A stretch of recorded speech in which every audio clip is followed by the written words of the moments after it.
ጤና ይስጥልን እንደምን ዋላችሁ ተወዳጁና በጉጉት የምትጠብቁት ከአባይ ጓዳ ነው ተጀምሯል። በየሳምንቱ ዘወትር ቅዳሜ ከቀኑ 7 ሰዓት እስከ 9 ሰዓት በአዋሽ 90.7 ኤፍኤም ብቻ እየተዘጋጀ የሚቀርበው ከአባይ ጓዳ የተሰኘው ፕሮግራማችሁ ተጀምሯል። ከአባይ ጓዳ ጓዳዎችን ጉራንጉሮችን እየበረበረ መረጃ ወደናንተ በማድረስ ለ2 ሰዓት ቆይታውን ያደርጋል። ሁላችሁም እንደምታውቁት ከዚህ ፕሮግራም የአረብ መገናኛ ብዙሃን ስለ ኢትዮጵያ በተለይም ስለ ህዳሴው ግድባችን ምን አሉ ምን ጻፉ የሚለውን ጉዳይ ዳሰሳ በማድረግ ወደናንተ የምናደርስ ነው የሚሆነው። እንደምታውቁት አባይ ጓዳው ሰፊ እንደመሆኑ መጠን በርካታ ፈርጀ ብዙ የሆኑ ጉዳዮችን ያነሳሳን ከናንተ ከውድ አድማጮቻችን ጋር እየተወያየን ለ2 ሰዓት ያህል አብረን እንቆያለን። በዚህ ከአባይ ጓዳ ዝግጅታችን እንደተለመደው 2 አይነት ምዕራፎች ይኖሩናል። የመጀመሪያው ምዕራፍ የሳምንቱን አበይት ክስተቶች በአጠቃላይ በኢትዮጵያና በህዳሴው ግድብ ዙሪያ የተጻፉ የዕለቱን ዋና ዋና መረጃዎች የምናቀርብበት ክፍለ ጊዜ ሲሆን፣ በሁለተኛው ምዕራፍ ደግሞ ከዕለቱ አበይት ክስተቶች ወይም ከሳምንቱ ዜናዎች በመነሳት ውይይት የምናደርግበት ከናንተ ከውድ አድማጮች አስተያየት፣ ጥቆማ፣ ጥያቄ በመቀበል ቅዳሜን ልዩ የምናደርግበት ዝግጅትም ይኖረናል። ስለዚህ በዚህ የሳምንቱን አበይት ክንውኖች በዚህ መንገድ የምንመለከተው ነው የሚሆነው። በዛሬው ዝግጅታችን ከምንመለከታቸው ዋና ዋና ጉዳዮች መካከል እንደሚታወቀው እንግዲህ የኢትዮጵያ ህዳሴ ግድብ እስካለ ድረስ የግብጽና የሱዳን ሚዲያዎች በተለይ ጋዜጦቻቸው እንዲሁም በአጠቃላይ ደግሞ የአረብ መገናኛ ብዙሃን ስለ ኢትዮጵያ ሳይጽፉ ውለው አያድሩም ማለት ይቻላል። እያንዳንዱ ጋዜጦች ስንመለከታቸው በቀን ቢያንስ 2 ወይም 3 ዜናዎችን ከኢትዮጵያ ህዳሴ ግድብ ጋርና ከኢትዮጵያ ጋር በተያያዙ እንዲሁም የአፍሪካ ቀንድ ፖለቲካን በተመለከተ የተለያዩ ጽሁፎች እንደሚያስተናግዱና እንደሚያዘዋውሩ እናውቃለን። ከዚህ ጋር ተያይዞ እንግዲህ እኛም በሚዲያ ዳሰሳችን ዘወትር ሮብ፣ ሰኞ፣ ሮብና አርብ በመናስተላልፈው በአዋሽ 90.7 ኤፍኤም ብቻ በሚተላለፈው ፕሮግራማችን እንደነዚህ አይነት ዜናዎችን እንደነዚህ አይነት መረጃዎችን ወደናንተ ያመጣን በሳምንት 3 ቀን እንደምናደርስ ይታወቃል። ይሄኛው የአባይ ጓዳ ዝግጅታችንም የዛ አንደኛው ክፍል ነው ማለት ነው። በተለይ ደግሞ በሳምንት 3 ቀን ከምናስተላልፋቸው መረጃዎች መካከል ለየት ያሉ እና የተለየ ትኩረት የሚሹትን መረጃዎች ለይተን ወደናንተ በማምጣት ወደናንተ የምናደርስበት ልዩ ፕሮግራማችን ነው ከአባይ ጓዳ እንደሚታወቀው። ስለዚህ ሰሞኑን እንግዲህ በዚህ ሳምንት ሲነሱ ከነበሩ መረጃዎች መካከል ከዚህ ከኢትዮጵያ ህዳሴ ግድብ ጋር ተያይዞ ኢትዮጵያ ሰሞኑን በተለይ ደግሞ በአምባሳደር ሪድዋን ሁሴን አማካኝነት የተለያዩ መግለጫዎችን ሰሞኑን የአልአረቢያ ቴሌቪዥንና አልሐደስ አልየውም የተባሉት የአረብ መገናኛ ብዙሃን አምባሳደር ሪድዋን ሁሴንን ጠቅሰው ወይም ዋቢ አድርገው የተለያዩ መረጃዎችን ሲሰጡ ተመልክተናል። ሰሞኑን ሲስተናገዱ ወይም ደግሞ ሲዘዋወሩ ከነበሩ መረጃዎች መካከል ኢትዮጵያ ለግብጽ እና ሱዳን አዲስ መልእክት ማስተላለፏን የሚያሳዩ መረጃዎች በተደጋጋሚ በተለያዩ ጋዜጦች በአንድ ቀን ሲዘዋወሩ ተመልክተናል። ከዚህ ጋር ተያይዞ ኢትዮጵያ ማለቂያ የሌለው መጨረሻው የማይታወቅ ነገር ውስጥ ራሷን ማስገባት አትፈልግም። ከዚህ በኋላ የምንጠብቀው የተፈጥሮ ሀብታችሁን መጠቀም ትችላላችሁ የሚል ምላሽ እንጂ ሌላ ታካራ ውስጥ መግባት አንፈልግም ሲሉ ማስጠንቀቂያ ሰጥተዋል ሲሉ የአረብ መገናኛ ብዙሃን አምባሳደር ሪድዋን ሁሴንን ጠቅሰው ሲጽፉ ነበረ። ይሄ ጉዳይ ግብጾችንም ሆነ ሌሎች የግብጽ አፍቃሪ የሆኑ ሀገሮችንም ትንሽ ሲያበሳጭ እንደነበረና የተለያየ ይዘት እንዲኖረው በማድረግ የተለያዩ ጽሁፎችን ሲጽፉ ተመልክተናል ማለት ነው። ከዚህ ጋር ተያይዞ የሱዳን ምላሽስ ምን እንደሚመስል ተመልክተናል በዚህ ሳምንት። ሌላው ከዚህ ከድርድሩ ጋር በተያያዘ ኢትዮጵያ ጠንከር ያለ አቋም ማስተናገዷንም ነው በዚህ ሳምንት የተመለከትነው። ለምሳሌ ያክል ድርድሩ ተጀመረም አልተጀመረም ኢትዮጵያ ለሶስተኛው ዙር ሙሌት እየተዘጋጀች መሆኗን አሳውቃቸዋለች ለግብጽና ለሱዳን ማለት ነው። ይሄንን ባለፈው የተለያዩ ጋዜጦች ይሄን ጉዳይ ሲያዘዋውሩት ነበረ። በተለይ ደግሞ አሸርቅ ላውሶት ይሄንን በተመለከተ በሰፊው ዘግቦት ተመልክተናል። አሸርቅ ላውሶት በነገራችን ላይ ባለፈው ሳምንትም እንደዚሁ ከዚህ ከኢትዮ ሱዳን ግንኙነት ጋር በተመለከተ ኢትዮጵያ በሱዳንና በኢትዮጵያ መካከል ያለውን የድንበር ውጥረት በሰላማዊ መንገድ ለመፍታት ተስማምታለች ብለው አምባሳደር ይበልጣል አእምሮን ጠቅሰው ዜና ሰርተው ነበረ። ይሄን ጉዳይ አምባሳደር ይበልጣል አእምሮ ይሄ ጉዳይ በፍጹም እኔ ከአሸርቅ ላውሶት ጋር ምንም አይነት ግንኙነት አላደረኩም ብለዋል። ስለዚህ የሚያሳየው ምንድነው? የአረብ መገናኛ ብዙሃን አሁን ደግሞ መሰረት የሌለውንም ዋቢ የሌለውንም ምንጭ የሌለውንም መረጃም መጻፍ መጀመራቸውን ነው እየተረዳን ያለ ነው። ዞሮ ዞሮ እንግዲህ ኢትዮጵያ ስላለፈችው መልእክት እጅግ ጠንካራ ነው። ድርድሩ ተጀመረም አልተጀመረም ሶስተኛው ዙር ሙሌትን ግን መሙላት አይቀርም።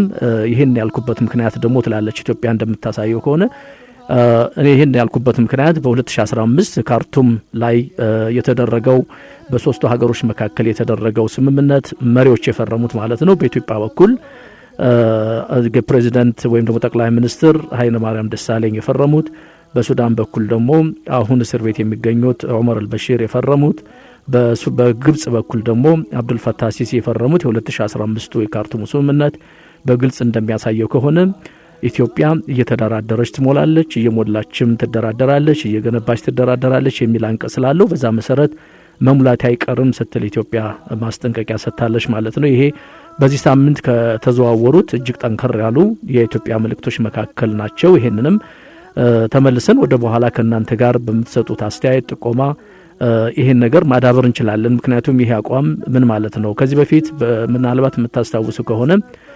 የኢትዮጵያ የውጭ ጉዳይ ሚኒስትር ቃል አቀባይ አምባሳደር ሪድዋን ሁሴን ባለፈው ለጋዜጠኞች በሰጡት መግለጫ ከድርድሩ ጋር በተያያዘ ኢትዮጵያ ከዚህ በኋላ የሚኖራት አቋም ከዚህ በፊት የነበረው አይነት አቋም አይደለም፣ አቋማችን ጠንከር ያለ ነው የሚሆነው። ምክንያቱም ሙሌቱን በተመለከተ ሶስተኛውን ዙር ሙሌት ለማድረግ ዝግጅት እያደረግን ነው። ሙሌቱም እንደዚሁ ከፍ ያለ ውሃ ይዘናል። ኃይል ለማመንጨትም ደግሞ እንደዚሁ ዝግጅት እያደረግን ነው እየተባለ ያለው። በነገራችን ላይ ከዚህ ከኃይል ማመንጨትና ለማመንጨት ጋር በተያያዘ የግብጽ ሚዲያዎች የተለያዩ መረጃዎችን ሲያዘዋውሩም ነበረ።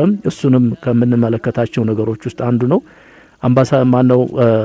ዶክተር አባስ ሸራቂ በካይሮ የጂኦሎጂ መምህርና የውሃ ኤክስፐርት የሚባሉ ሰው በተደጋጋሚ ስለ ኃይል ማመንጨቱ በተመለከተ የተዛባ መረጃ ሲሰጡ እያስተዋልን ነው። ኢትዮጵያ በፍጹም አልተሳካላትም፣ ተስፋ ቆርጣለች። ሶስተኛው ዙር ሙሌትንም ቢሆን ከ2 ቢሊዮን ሜትር ኪዩብ ውሃ በላይ መያዝ አትችልም። ምክንያቱም ግንባታው ባለፈው ዓመት ከነበረው ከፍ ያለ ነገር የለውም እያሉ ሲናገሩ ነበረ። ግን በተጨባጭ አሁን በውስጥ በአንዳንድ መረጃዎች እንደተረዳ ነው ከሆነ የኃይል ማመንጨት ስነ ስርዓቱም በስኬት እንደተሳካና በተለይ ደግሞ ይህን አስመልክቶ ለዓለም አቀፍ ሚዲያዎች መግለጫ የሚሰጥበት እና ከፍ ያለ ዝግጅት ሞቅ ያለ ዝግጅት እየተደረገ መሆኑን የሚያሳዩ የውስጥ ምንጮች አሉ። ይህንን እንግዲህ በጊዜው ምናልባት በዚህ በጥቂት ቀናት ውስጥ የምንሰማው ጉዳይ ነው የሚሆነው ማለት ነው። ይሄ እንግዲህ እንዳለ ሆኖ በዚህ ሳምንት ከተነሱት ሌሎች ጉዳዮች መካከል ኢትዮጵያ ከሱዳን ጋር የገጠማትን የድንበር ውዝግብ በሰላማዊ መንገድ ለመፍታት እንደተስማማች ማለት ጉዳዩን በሰላማዊ መንገድ ለመፍታት ዝግጅት እያደረግን ነው እያሉ ያለችው ኢትዮጵያ ይህን ደግሞ ግብጾች እንዴት ይመለከቱታል? ምክንያቱም ከዚህ በፊት በተደጋጋሚ እንደምንለው በኢትዮጵያና በሱዳን መካከል ያለው የድንበር ውጥረት ከዚህ በፊትም ሲካሄድ ነበረ። ለበርካታ ሺህ ዓመታት ሲከናወን የነበረ ሲፈጠር የነበረ ነገር ነው። አዲስ ነገር አይደለም። ከሰብል ምርት ስብሰባ ጋር በተያያዘ ከእርሻ መሬት ጋር በተያያዘ በኢትዮጵያ ገበሬዎችና አርሶ አደሮችና በሱዳን አርሶ አደሮች መካከል አልፎ አልፎ የሚፈጠሩ ግጭቶች አሉ። ግን እነዚህን ግጭቶች በድንበር ኮሚሽን አማካኝነት ሁለቱ ሀገሮች ከፍተኛ ባለስልጣናት ጣልቃ ሳይገቡበት ኢቭን የውጭ ጉዳይ ሚኒስትሮቻችንም ጣልቃ ሳይገቡ የሚፈቱ ችግሮች እንደነበሩ ነው የምናስታውሰው። አሁን ግን ለምንድነው አንድ ጥይት በጮኸ ቁጥር አንዲት ነገር ኮሽ ባለች ቁጥር በኢትዮጵያና በሱዳን መካከል ያለው ግንኙነት ለምንድነው የበለጠ እየሻከረ እና እየተወጠረ የሚሄደው ለምንድነው የሚለውን ስንመለከት ከጀርባው ያለውን መፈተሽ ነው ተገቢ የሚሆነው። ስለዚህ ይሄን ደግሞ በደንብ የሚታወቅ ጉዳይ ነው። ሌላው በዚህ ሳምንት ከተነስተው ከነበሩት ጉዳዮች መካከል ውሃ እንደ ልብ ይገኝባት የነበረች ግብጽ ዛሬ ግን በውሃ እጥረት እየተመታች ነው ሲሉ አንድ የግብጽ የውሃ ሚኒስትር መናገራቸው ደግሞ ግብጾች የተለመደውን አካሄድ በዚህ ዓመትም እንደጀመሩት የሚያሳይ ነው። ምናልባት የምታስታውሱት ነገር ነው። በመጀመሪያው ዙር ሙሌትና በሁለተኛው ዙር ሙሌት ላይ ግብጾች በተደጋጋሚ የሚያነሱት ጉዳይ ነበረ። እኛ በውሃ ጥም ልንሞት ነው፣ ኢትዮጵያ ውሃውን ልትይዝብን ነው፣ የውሃ ታሪካዊ የውሃ መብታችን ተነጥቋል፣ ዓለም አቀፉ ማህበረሰብ ጣልቃ ይግባልን፣ የኢትዮጵያ ህዳሴ ግድብ ድርቅን ያመጣብናል ሲሉ የተለያዩ የሐሰት መረጃዎችን ሲያሰራጩ እንደነበረ እናስታውሳለን። እና አሁንም ኢትዮጵያ እንግዲህ 17000 ሄክታር መሬት ለሶስተኛው ዙር ሙሌት ዝግጅት ደን የመመንጠር ስራ ጀምሬያለሁ ብላ ይፋ ካደረገችበት ጊዜ ጀምሮ ግብጾች ያው የተለመደውን በየአመቱ የምንሰማውን ጩኸት አሁንም ማሰማት ጀምረዋል። ይሄኛው ደግሞ ትንሽ ለየት የሚያደርገው ምንድነው? ግብጽ ከዚህ በፊት ውሃ እንደ ልቧ የምታገኝ ሀገር ነበረች። አሁን ግን በውሃ ጥም ወይም ደግሞ በውሃ እጥረት እየተመታን ነው ሲሉ ለዓለም አቀፉ ማህበረሰብ በአረብኛ ቋንቋ ያስተላለፉት መረጃ ያሳያል ማለት ነው። ይሄንንስ ጉዳይ እንዴት ነው መመከት ያለብን? የኛ ሚዲያዎችስ ምን አይነት ምላሽ ነው መስጠት ያለባቸው? ዳግም ግብጾች ምናልባት አንዳንድ እንቅስቃሴዎችም አሉ። ግብጾች የኢትዮጵያ ህዳሴ ግድብን ጉዳይ አምና ወደ ጸጥታው ምክር ቤት ወስደውት እንደነበረ እናስታውሳለን። ምንም እንኳን ውጤቱ ያማረ ባይሆንም፣ ምንም እንኳን ውጤቱ ለኢትዮጵያ ያደላ ኢትዮጵያ ስኬት ያገኘችበት ጉዳይ ቢሆንም ግን ዘንድሮም ተመሳሳይ የሆነ እንቅስቃሴ ለማድረግ ዝግጅት ላይ ናቸው። ስለዚህ ይሄ ግብጽ ከዚህ በፊት ውሃ እንደ ልቧ ታገኝ ነበረ፣ አሁን ደግሞ በውሃ ጥም ልንመታ ነው የሚለው ጩኸታቸው ለዛ ዝግጅት ነው የሚመስለው። ስለዚህ እኛስ ጸጥታው ምክር ቤት ዳግም ወደዛ መሄድ ከሆነ ምን አይነት ዝግጅት ማድረግ አለብን የሚለውን ጉዳይ ምናልባት እናንተ ወደ በኋላ በመሰጣችሁ የስልክ ቁጥር እየገባችሁ አንዳንድ አስተያየቶችንም መስጠት ትችላላችሁ ማለት ነው። ሌላው ጥሩ ነገር ምንድነው? ሰሞኑን በዚህ ሳምንት ከተሰናገዱ ዜናዎቻችን መካከል የዓለም አቀፍ የፍቅር ቀንን ምክንያት በማድረግ ኢትዮጵያ ወደ 110 ሚሊዮን አበባዎችን ወደ ተለያዩ ሀገራት ልካ ነበረም። ስለዚህ ኢትዮጵያ ለፍቅር መጠናከር፣ ለወዳጅነት ማበብ ኢትዮጵያ የበኩሏን ሚና ማድረጓንና 110 ሚሊዮን አበባዎችን ላከች ማለት 110 ሚሊዮን ፍቅረኞች እርስ በርሳቸው ወዳጅነታቸውን እንዲያጠናክሩ ኢትዮጵያ ምክንያት ሆናለች ሲሉ ሱዳን ሞርኒንግ የተባለው ጋዜጣቸው ዘግቦታል። ይሄ እንግዲህ መልካም ገጽታ ያለው ዜና ነው። ስለዚህ ከወደ ኢትዮጵያ ፍቅር እንደሚመነጭ የሚያሳዩ መረጃዎችን ኢትዮጵያ ፍቅርን የምታስተሳስር ሀገር መሆኗን የሚያሳዩ መረጃዎችንም ደግሞ ከወደ ግብጽ የሰማንበት ጉዳይ ነው ያለው፣ ከወደ ሱዳን ማለት ነው። ከባለፉት 2 ሳምንታት ጀምሮ ነበረ ይሄ 86 የኢትዮጵያ አየር መንገድ በረራዎች በማድረግ ወደ 110 ሚሊዮን አበባዎችን ወደ ተለያዩ ሀገራት ኤክስፖርት መደረጋቸውን ነው መረጃዎች ያሳየው ማለት ነው ሱዳኖች የገለጹት። ስለዚህ ይሄ የሚያሳየው ነገር ኢትዮጵያ አሁን እንግዲህ ስማችን በተለይ ደግሞ ከዚህ በፊት የነበረው ኢትዮጵያ የጦርነት ሀገር ናት፣ ኢትዮጵያ ልትፈርስ ነው፣ አዲስ አበባ ተከባለች ሲል የነበረው ዜና አሁን እሱ ሙሉ ለሙሉ ጠፍቶ ኢትዮጵያ እንዲህ አይነት ገጽታ ግንባታ ስራ ላይ መሆኗን የሚያሳዩ መረጃዎች አሉ ማለት ነው። ይሄም መልካም ዜና ነው። ሌላው በዚህ ሳምንት ከተነሱት ጉዳዮች መካከል ከኢትዮጵያ ህዳሴ ግድብ ጋር በተያያዘ የግብጽ አቋም በድርድር ላይ መጽናት ነው ሲሉ አንድ ግብጻዊ የፖለቲካ መምህር የተናገሩት ጉዳይም የብዙዎችን ትኩረት ከሳበው መረጃ መካከል ነው። እንግዲህ ከዚህ ከድርድሩ ጋር በተያያዘ ግብጾች እንደ ሁላችንም አብዛኛው ጊዜ እንደምናውቀው መረጃ ድርድር ይጀመራል። ነገር ግን ድርድሩን አቋርጠው በመውጣት የድርድር እንቅፋት በመሆን የምናውቃቸው ግብጾች ናቸው።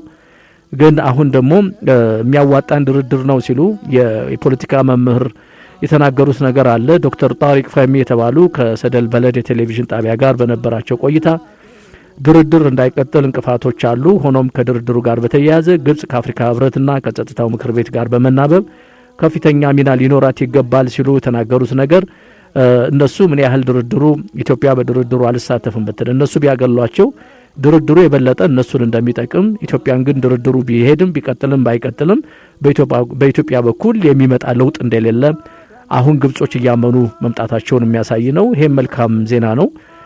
ከኢትዮጵያ ህዳሴ ግድብ ጋር የገጠመን ውጥረት በማርገቡ ረገድ ጅቡቲ በከፍተኛ ገንቢ ሚና ልትጫወት ትችላለች ሲሉ ደግሞ ከጅቡቲ ጋር ያላቸውን ግንኙነት በማጠናከር በኩልና ይሄኛው አካሄድ ደግሞ ስትራቴጂው ግልጽ ነው።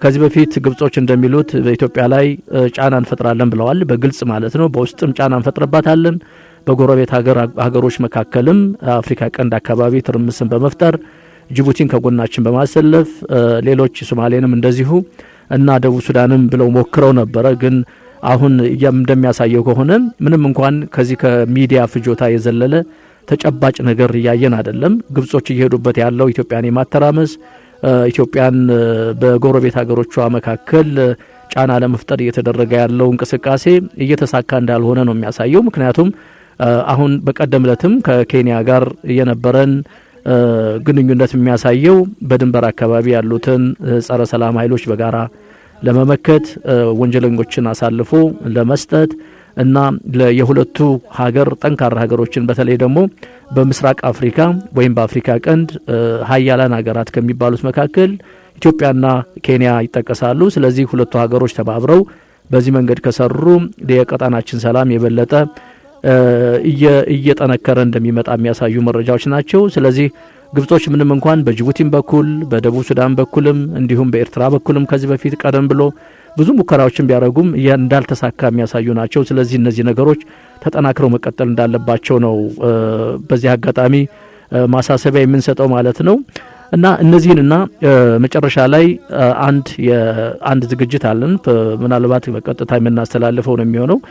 ይሄኛው የሚሆነው ከዚህ ከአፍሪካ ቀንድ ጉዳይ ጋር በተያያዘ በተለይ ደግሞ ከምስራቅ አፍሪካ እና ደግሞ ከዚህ ከአባይ ጓዳ በተመለከተ አዲሱ የቀይ ባህር ጂኦፖለቲክስ እና የሀያላን ሀገራት ፉክክር በሚል አንድ የተገኘ መረጃ አለ። ዛክ ፌርቲን ጽፎት ብሩኪንግ ዶሃ ማዕከል ያሳተመውን እንደ ማጣቀሻ በመጠቀም በተከታታይ ከዛሬ ጀምሮ በሚቀጥሉ ሳምንታት በዚህ በአፍሪካ ቀንድ እና በቀይ ባህር ጂኦፖለቲክስ እና አንዳንድ እንቅስቃሴዎች ዙሪያ ተጨባጭ የሆኑ መረጃዎችን በማጣቀስ ወደ እናንተ የምናቀርብበት ዝግጅት የዛሬው ክፍል 1 የሚቀርብላችሁ ነው የሚሆነው ማለት ነው። ስለዚህ እነዚህና ሌሎችን ጉዳዮችን አብረን እስከ 9 ሰዓት የምንቆይ ከሆነ የምንመለከታቸው ጉዳዮች ናቸው ማለት ነው። አብራችሁን ከቆያችሁ እነዚህ ነገሮች የምትሰሟቸው የምታደምጧቸው ነው የሚሆነው። እኔ ዑመር መኮንንና ጋዜጠኛ መሐመድ ሲራጅ ይህንን ተወዳጁን ከአባይ ጓዳ አዘጋጅተን ይዘንላችሁ መጥተናል። ቴክኒኩን በመምራት አብሮን እስከ 9 ሰዓት የሚቆየው ደግሞ ስንታየው ነው። በዝግጅታችን ዙሪያ አስተያየት፣ ጥቆማ ወይም ጥያቄ ካላችሁ በስልክ ቁጥር በ011 554 33 19 ወይም በ011 554 33 19 ልትደውሉልን ትችላላችሁ። ለአጭር የስልክና የድምጽ መልእክት ደግሞ 6804ን ተጠቀሙ። ዛሬ ቅዳሜ ነው። በያላችሁበት ቅዳሜያችሁ ብሪ ይሁን እንላለን። ፕሮግራማችን በቀጥታ በዩቲዩብ አዋሽ 90.7 ኤፍኤም ወይም በፌስቡክ አዋሽ 90.7 ኤፍኤም እንዲሁም በቴሌግራም አዋሽ ኤፍኤም 90.7 ኤፍኤም ብላችሁ ልትከታተሉን ትችላላችሁ። ተመልሰን መተናል። የተከበራችሁ አድማጮቻችን እንደምን አላችሁ? በያላችሁ በሰላማችሁ ይብዛ። ዛሬ ቅዳሜ ነው። ቅዳሜ ደግሞ የበርካቶች የረፍት ቀን ተደርጎ ይወሰዳል። ከዚህ ድህነታችን ጋር ከዚህ ችግራችን ጋር ስለ እረፍት እናወራለን። እኛ እኮ በጣም እኮ ተመጻዳቂ ሆነ ሰዎች ህዝቦች ነን እና ስለ እረፍት ታወራለህ ማለት በአደጉት ሀገራት የምናነሳቸው ተጨባጮች አሉ። ቀን ከሌልትም 18 ሰዓትም ሰርተው ከድህነት ያልተላቀቁ ሀገራቶች አሉ። አይደለም በሳምንት 2 ቀን እረፍት ነው ብለህ ወስነህ ከዛ ደግሞ የምሰራበትን የሥራ ጊዜ ኢትዮጵያ ውስጥ የሚሰራውን የሥራ ጊዜ በአመት ሲሰላ በጣም ነበር የሚያስቀውና የሚለካ ስራ ያላቸው ሰዎች አሉ። በዛው ልክ ድህነትን ለማሸነፍ ቀና የሚሉ ሰዎች አሉ።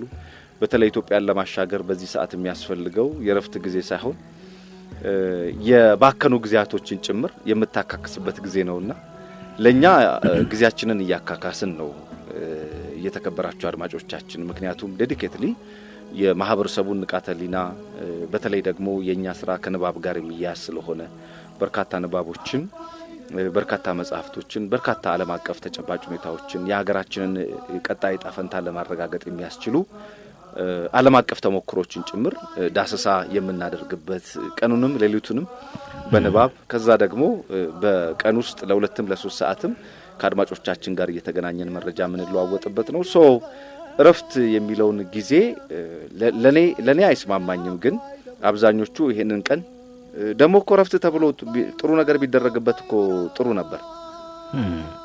እረፍት ተብሎ ጃምቦ ነው የሚያጋጨውና ጫት ነው የሚቅመው። ሰብሰብ ብሎ ጃምቦ እያቃጨ ሰብሰብ ብሎ ጫት እየቃመ ከዛ የረፍት ቀን ነው ይላል። ስቃዩን እያበዛ እድሜውን እያሳጠረ ማለት ነው። ምክንያቱም አንድ ጓደኛዬ ምን ይላል? መጠጣት ራስን በመዶሻ መምታት ይቀላል ነው የሚለው፣ መፈንከት ይቀላል ይላል። እና ልክ እንደዛው ጫትንም የሚበሉ ሰብሰብ ብለው ጫትንም የሚበሉ ሰዎች ደና ነገር እረፍት ነው ብለህ ማህበራዊ የሆኑ አለ አይደለም አሁን ለክሶ ልደርስ ትችላለህ በጣም የኛ እሴቶቻችን ናቸው እድር ልትሄድ ትችላለህ የተለያዩ ማህበራዊ የሆኑ ኮሚትመንቶች ይኖሩብሃል ግን እንደዛ አይደለም የኛ እረፍት ሰው ለኛ የሥራ ቀን ነው እረፍት ነው ብለን አንናገርም ለማለት ነው በነገራችን ላይ ማሜ ያነሳው ነገር እውነት ነው በተለይ በእንቅርት ላይ ጆሮ ደግፍ ነው የሚባል ነገር አለ በሀገራችን እኛ ድሮም ድሆች ነበርን በዛው ላይ ደግሞ እንደምታውቀው የኢትዮጵያ የሰሜኑ ጦርነት ከፍተኛ የሆነ ኪሳራና ውድመት አድርሶ ነው አሁንም እያደረሰ ነው በነገራችን ላይ እና አንዳንድ ምሁራን እንዲሁም ባለፈው አንዳንድ አስተያየት ሰጥተው ነበር ምንድነው ያሉ ኢትዮጵያ አሁን የገጠማትን የኢኮኖሚ ውድቀት እና የደረሰባትን ኪሳራ ለማካካስ 8 ሰዓት ሳይሆን 16 ሰዓት እጥፍ መስራት ይጠበቅብናል ይሄንን ማድረግ ካልቻል ከዚህ አሁን ካለንበት ችግርና ድህነት እንኳን መውጣት አይደለም በጣም ከፍተኛ የሆነ ችግር ውስጥ እንገባለን የሚሉ የምሁራን አስተያየት ነበሩ እንዲያውም የሥራ ባህላችንም ራሱ መቀየር አለበት የሚሉ አስተያየት ባለፈው ሲሰጡ ነበር ግን እኛ ሀገር ያለው ችግሩ ምንድነው እዚህ ከሚዲያ ፍጆታ ይዘለለ እና ከዚህ ከፖለቲካ ፍጆታ ይዘለለ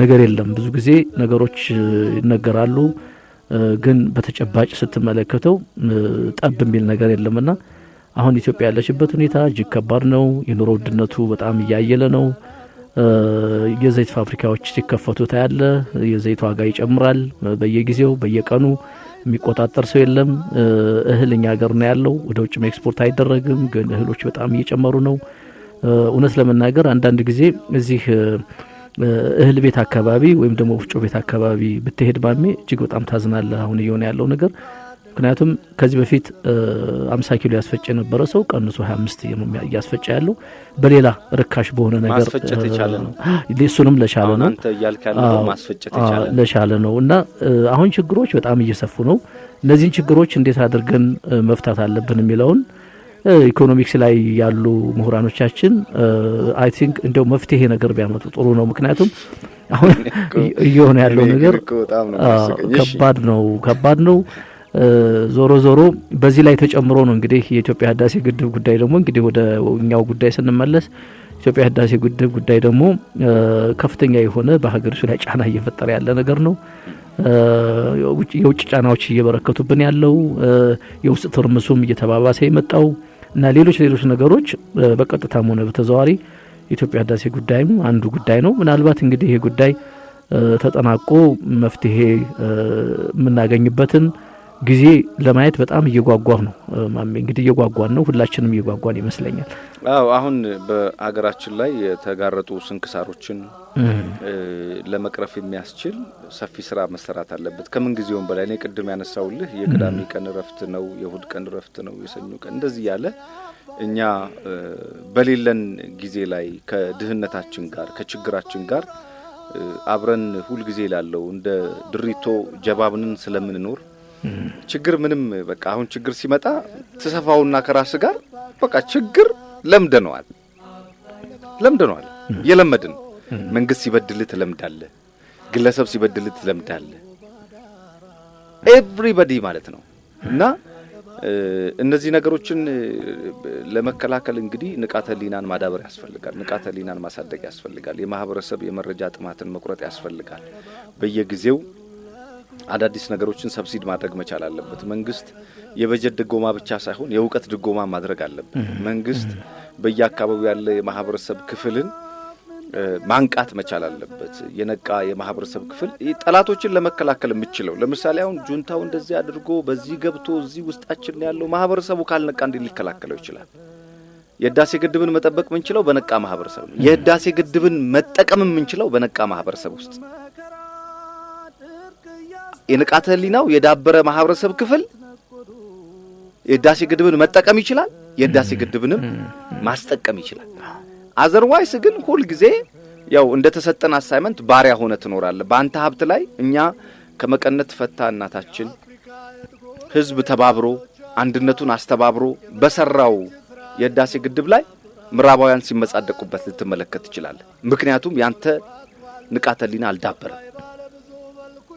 ስለዚህ ኢንዳይሬክት በቅኝ ግዛት ልትገዛ የምትችልበት እድል ሰፊ ነው የትምህርት ስርዓታችን ላይ የነበረው ነገር ይሄንን ስለሚያሳይ በጣም በርካታ ትውልድ ኢንጂነር ብለን ያስመረቅነው ትውልድ በዘርፉ ተመርቆ ከዩኒቨርሲቲ የወጣው ትውልድ ምን እየሰራ እንደሆነ እናውቃለን። በሕክምናው ላይ የነበረው ትውልድ ምን እየሰራ እንደሆነ እናውቃለን። ስለዚህ በቀኝ ግዛት ለመግዛት ዳይሬክት አንተ መወረር አይጠበቅብህ። አንተ በምትፈጽማቸው ዶክትሪኖች ላይ ኢንሰርት ማድረግ ብቻ ነው የነሱን ፕሮግራም።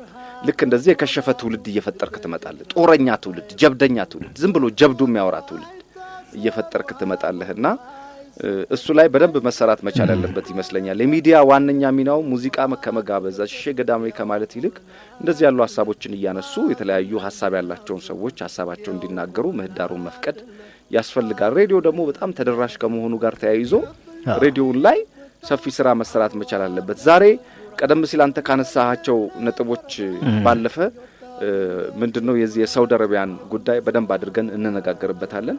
ከኢትዮጵያና ከግብጽ ዲፕሎማሲያዊ ግንኙነት ጋር በተያያዘ ከዚህ ቀደም የጀመርነው ሐሳብ አለ። እሱንም በተመለከተ ሐሳብ እናነሳለን። ከዚህ ከ6600 ጋርም በተያያዘ በደንብ አድርገን በተለይ አሜሪካ እንደዚህ ያሉ ማዕቀቦችን ለመጣል እንደዚህ ያሉ ረቂቅ ሕጎችን እኛ ላይ ለማስረጽ ምን ያሳጣናል? ይሄ በራሱ ቢጸድቅ ኢትዮጵያ ላይ ይሄኛው ቢጸድቅ ምን ሊያሳጣን ይችላል የሚለውን ሐሳብ እናነሳለን። ባለፈው ከዚህ ሳውዲ አረቢያ ላይ ከነበሩ ወገኖቻችን ጋር በተያያዘ ብዙዎቻችን ድምጽ እየሆናቸው አይደለም። ብዙዎቻችን ምን አለ የውጭ ጉዳይ ሚኒስትር ቆንጽላ በሳውዲ አረቢያ በአስቸጋሪ ሁኔታ ውስጥ የሚገኙ ዜጎቻችንን ወደ ሀገራቸው ለመመለስ በተዘጋጀው የማስፈጸሚያ እቅድ ላይ ብሔራዊ የቴክኒክ ኮሚቴ አባላትን ያሳተፈ ውይይት ተደረገ ይላል። አድምጠኝ በደንብ። ውይይቱን የመራው ማን ነው? የውጭ ጉዳይ ሚኒስትር ዴታ አምባሳደር ብርቱካን አያኖ ናቸው። በሳውዲ አረቢያ በአስቸጋሪ ሁኔታ ውስጥ የሚገኙ ዜጎቻችንን ወደ ሀገራቸው መመለስ የሚቻልበትን ሁኔታ ላይ በመወያየት ከዚህ ቀደም ዜጎቻችን የታዩ ክፍተቶችን ለመቅረፍ እንዲሁም በባለድርሻ አካላት መካከል የተጠናከረ ቅንጅት እንዲኖር ከማድረግ አንጻር የጋራ ውይይት ጠቀሜታ አለው ብለን አምነናል አሉ። የመንግስት ተቋማት አደረጃጀት ላይ የተደረገ ለውጥ በመኖሩ ምክንያት የብሔራዊ ቴክኒክ ኮሚቴ በአዲስ መልክ ማደራጀት ማስፈለጉን የጠቆሙት ሚኒስትሯ በውጭ ጉዳይ ሚኒስቴር የተዘጋጀው ረቂቅ እቅድ ላይ በብሔራዊ ቴክኒክ ኮሚቴ እንዲካተቱ ከቀረቡት ተቋማቶች በተጨማሪ በስራ ድርሻ ያላቸው ሌሎች ተቋማትንም ማካተትና እያንዳንዱ ተቋማት ዜጎች በመመለስ ሂደት ውስጥ የሚያከናውነውን የሥራ ድርሻ በእቅድ በግልጽ በማመላከት ወደ ሥራ ይገባል። አላህ ያሳይ። እዛ ዜጋ እየሞተ ነው፣ ገና ረቂቅ አዋጅ ላይ ይወያያል። እዛ በበሽታ እየማቀቀ ነው፣ እዚህ ረቂቅ አዋጅ ላይ ይወያያል። ገና ረቂቅ አዋጅ ላይ ነው ያሉት እዚህ። ባለፈው ደግመን በዚህ ሐሳብ ላይ ተነጋግረን ልኡካን ተልከዋል ወደ ሳውዲ። የተላኩት ልኡካን ምን አይነት ምላሽ ይዘው ይምጡ ምናቀው ነገር የለም። ከሄዱት መካከል ግን አዋጅ 90.7 ኤፍኤም ያናገራቸው አካላቶች አሉ። ነፍስ እዛ እየቃተተ አንተ እዚህ ገና ረቂቅ አዋጅ ላይ የምትወያይ ከሆነ አሳፋሪ ነው፣ ነውር ነው፣ ነውር ነው። የውጭ ጉዳይ ሚኒስቴር በዚህ ጉዳይ ላይ ሊያፍር ይገባል። ለዜጎች ድምጽ መሆን አለበት። አርቲስቱ፣ ዘፋኙ፣ ኤቭሪባዲ ለነዚህ ዜጎች ድምጽ መሆን መቻል አለበት። የፓን አፍሪካኒዝም ለማቀንቀን ፓን አፍሪካኒዝም ኢትዮጵያ ተነካችብን ብለን እኮ ኢትዮጵያ እኮ የምትኖረው ዜጋ ሲኖር ነው። ኢትዮጵያ የምትኖረው እኮ ሰው ሲኖር ነው። ሰው ከሌለ ኢትዮጵያ የምትባል እኮ የለች። እና የውጭ ጉዳይ ሚኒስትር አሁንም ደግሞ ደጋግሞ እኔ እያልኩ ያለሁት ከዚህ ቀደም አንስቼ ነበረ፣ ዜጎች በነፍስ በመቃተት ላይ ናቸው። ገና ያልታሰሩትን አይደለም እያልኩ ያለሁት፣ እስር ቤት ያሉ ከ100,000 በላይ የሚገመቱ ዜጎች አይተናል። ወረርሽኙ በሽታው እነዚህ ዜጎች ላይ ነው አንተ ረቂቅ አዋጅ ላይ የምትወያየው። ሬሳ ለማምጣት ልንሄድ ነው፣ እንደዛ ነው ያሉኝ ፕሮፌሰር አደም ካሚል። ያጠኑትን ጽሑፍ የሚቀበላቸው የለም፣ የተቀበላቸውም የለም። ከዚህ በኋላ ሬሳችሁን ልቀሙ ነው የምንባለው ነው። አሁን ደግሞ በደረሰኝ መረጃ ገና ረቂቅ አዋጅ ላይ እየተነጋገሩ ነው። ምንድነው የሚለው የቆንጽላ የውጭ ጉዳይ ሚኒስትር ቆንጽላ ጉዳዮች ዳይሬክቶሬት ጀነራል አቶ መስፍን ገብረ ማርያም በዚህ መነሻ እቅድ ላይ ቁጥራቸው ከፍተኛ የሆኑ ዜጎቻችን በሳውዲ አረቢያ በአስቸጋሪ ሁኔታ ላይ እንደሚገኙ ጠቁመው መንግስት ከሚከተለው ዜጋ ተኮር ዲፕሎማሲ አኳያ ዜጎቻችን ወደ ሀገራቸው ለመመለስ ትኩረት ሰጥቶ እየሰራ እንደሆነ ገልጿል። ትኩረት ሰጥቶ እንዲሰራ አይደለም እኛ ምን ፈልገው እንዲያመጣቸው ነው ምን ፈልገው። እሱም እኔ ምን እላለሁ አሁን ለምሳሌ በዚህ ጉዳይ ላይ ባለስልጣን ጠርቶ ማውራት ወይንም ደግሞ ጉዳዩ የሚመለከተው ሰው አምጥተ ለምንድነው ሳውዲ ያሉ ዜጎቻችን ያልመጡት ብለህ ብትል ቅድም ያልኩን ምክንያት ይሰጣል። ምክንያት አይደለም አሁን የሚያስፈልገው ዜጎች በስቃይ ላይ ናቸው። አዎ ካመን ካምጣ ታዲያ እዚህ ያለ ባለሀብት ባንድም ይሁን በሌላ የነዚህ ዜጎች ድርሻ አለበት። እነዚህ ዜጎች መተው እዚህ የሚበሉት የሚጠጡት የሚተኙበት ኦር ደግሞ እዚህ የሚቋቋሙበት የሆነ ነገር ችግር ካለ እሱ ይነገረን፣ ህብረተሰቡ ይተባበር አይደል እንዴ? ይተባበራል እኮ። ባለፈው በዚህ ጉዳይ ላይ ስናነሳ ለምን ጎፈንድሚ አይቋቋምላቸውም? ለምን አናመጣቸውም ዜጎቻችንን? ነፍስ ላይ ትቀልዳለህ እንዴ? እና ደግሞ ደጋግሞ በዚህ ጉዳይ ላይ እንደዚህ ያሉ ነገሮች በነገራችን ላይ እንደዚህ ያሉ መግለጫዎች ሲሰጡ ህዝብ የመናቅ ያህል ነው። የእውነት ነው የምነግርህ፣ ህዝብ የመናቅ ያህል ነው። እንደዚህ ያሉ መግለጫዎች ለህዝብ አይሰጡ። መስራት ካለባቸው በውስጥ ሰርተው ያለቀ ነገር ነው ህዝብ የሚፈልገው። እነዚህ ሰዎች በየሰከንዱ እየሞቱ ነው። በየሰከንዱ እየሞቱ ነው። ስለዚህ የሚያስፈልግህ እርምጃ ከሰከንድ የፈጠነ የመፍትሄ ሐሳብ ያስፈልጋል። ገና ረቂቅ አዋጅ ላይ ትወያያለህ። ሰው ነው ስለቆመ በተለይ ማሜ እኔ በጣም በዚህ ጉዳይ ላይ አንድ ምንድነው ወደ ኋላ መለስ ስንል ጠቅላይ ሚኒስትር ዶክተር አብይ ምናልባት ሁላችንም እንደምናስታውሰው መጀመሪያ አካባቢ ስልጣን ላይ እንደወጡ በተለያዩ ሀገሮች ሲሄዱ የታሰሩ ኢትዮጵያውያንን በኢትዮጵያ አውሮፕላን ራሳቸው በተሳፈሩበት አውሮፕላን ይዘው ይመጡ ነበርና ይሄ በጣም ትልቅ ለኢትዮጵያውያን ትልቅ ደስታ ይሰጥ ነበር፣ ተስፋም ነበረንና አሁን ይሄን ማድረግ እንዴት ተሳናቸው ነው ትልቁ ነገር። ምክንያቱም በየሄዱበት አካባቢ ኢትዮጵያውያንን ያዙ በመምጣት ነበር የሚታወቁት። ሱዳን ሄዶ ብዙ ይዘው መጥተዋል፣ ሌሎችንም እንደዚሁ ይዘው መጥተዋልና አሁን ምንድነው የተፈጠረው ነገር? እነዚህን ለማምጣት የተፈጠረው ነገር ችግሩ ምንድነው? የሉካን ቡድን ተቋቁሞ እዛው ድረስ ሄዶ ምናውቃቸው ሰዎች እዛው ሄደው ግን ሲመጡ በጣም የሚያሳዝነው ነገር ምንድነው በራሳቸው አውሮፕላን በራሳቸው ቲኬት ቆርጠው እንዲመጡ ምናምን ተስማምተናል የሚሉ ነገሮች በጣም አሳፋሪ ናቸው። እውነት ለመናገር በጣም አሳፋሪ ነውና ይሄን ነገር አይ ቲንክ እንደው አንተ ያልከው ነገር ነው። ኢትዮጵያ እንደ ሀገር እንድትቀጥል ከተፈለገ ዜጎቿ ምንም ይሁኑ ምኑ ሁሉም ዜጎች በእኩል ሊከበሩና ሊሉ ይገባል። ለዚህ ደግሞ ሁሉም ኢትዮጵያዊ መተባበር መቻል አለበት። ምክንያቱም ባንድም በሌላም የኢትዮጵያን ኢኮኖሚ በማሳደግ በኩል የውጭ ምንዛሬ በመላክ የተለያዩ ኢንቨስትመንቶችን ኢትዮጵያ ውስጥ በማድረግ ግንባታዎችን በማድረግ ከፍተኛ ሚና ሲጫወቱ የነበሩ የኛ ዜጎች ናቸው።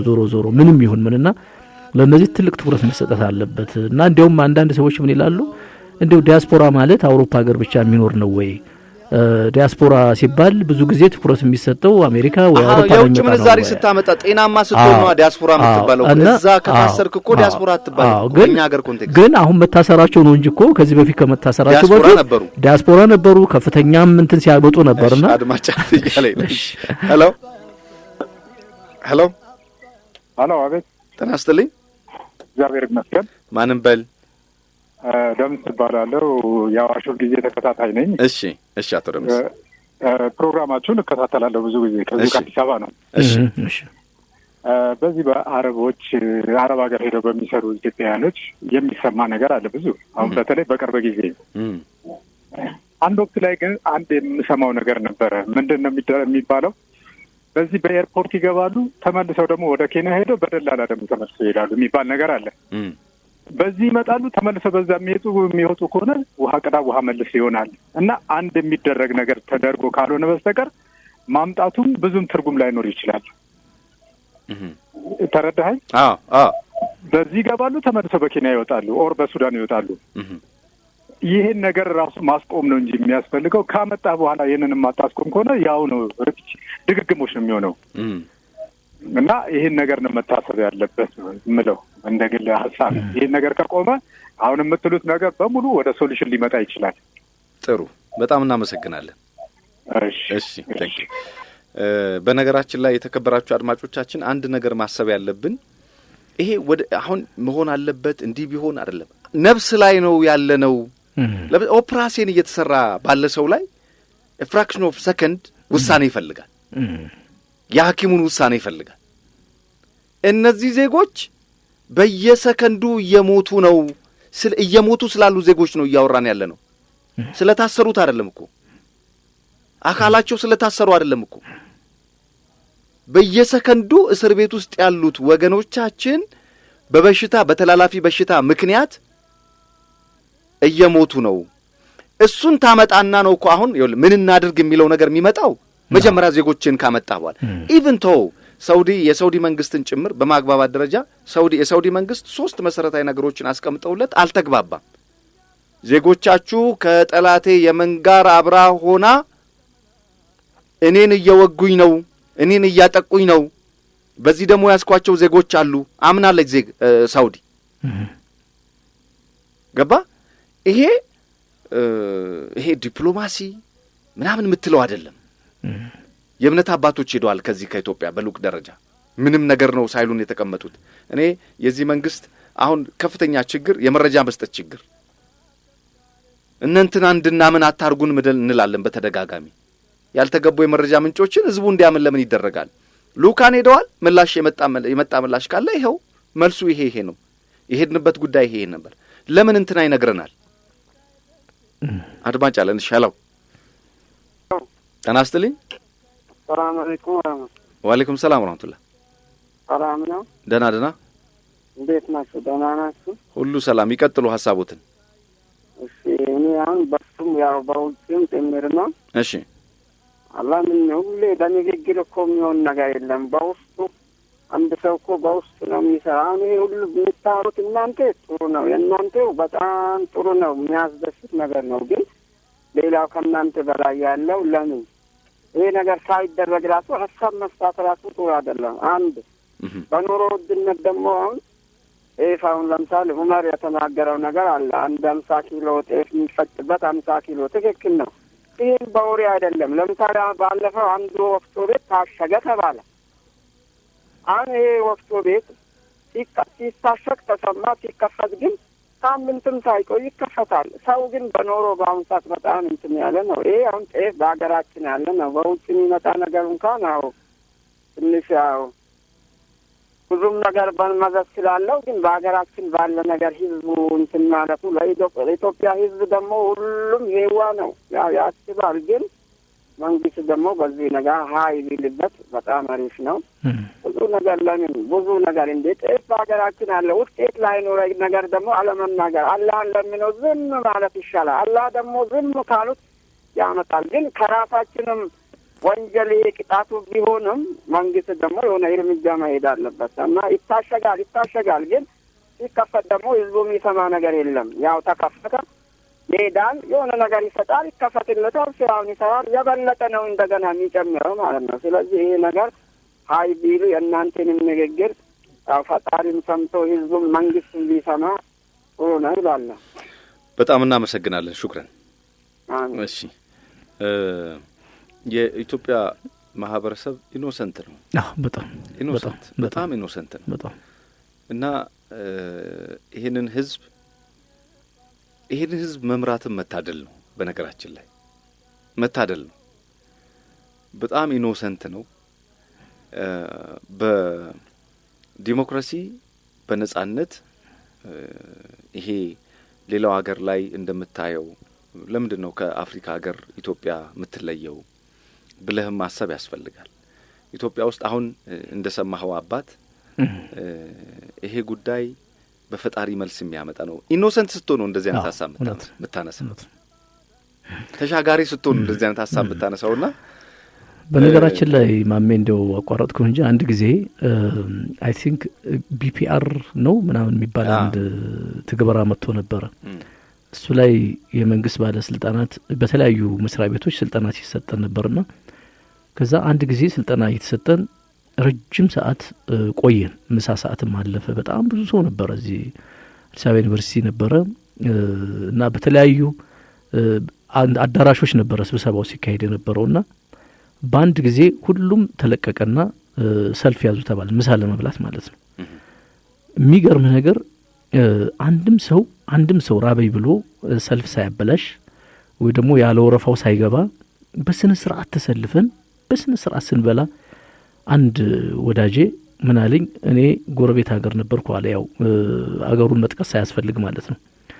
እና እዛ ስኖር በነበረ ጊዜ ያየሁት ነገር አስታወስኩት። የኢትዮጵያ ሕዝብ አሁን ኢኖሰንት ነው ባልከው ማለት ነው፣ ስርዓት ያለው ሕዝብ ነው።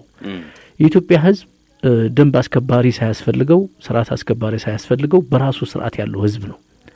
ለዚህ ትልቁ ምስክር አለ ርቦን አሁን እኛ ሁላችንም ርቦናል አለ። ግን በያዝነው ሰልፍ መሰረት ነው እየበላን ያለ ነውና ግን የሆነ ሀገር ጠርቶ እዛ ብንሆን ኑሮ አለኝ፣ እዛ ብንሆን ኑሮ እስካሁን ድረስ ሰልፉ ተበላሽቶ ድብድብ ተነስቶ ምግቡንም ሳንበላው ተደፍቶ በጣም ከፍተኛ ችግር ውስጥ እንወርቅ ነበር አለኝና አሁን የኒህ አባት ንግግር በራሱ እንደዛ ነው የሚያሳየና አሁን አንተ እንዳልከው ነው የኢትዮጵያ ሕዝብ በጣም ጨዋ ሕዝብ ነው።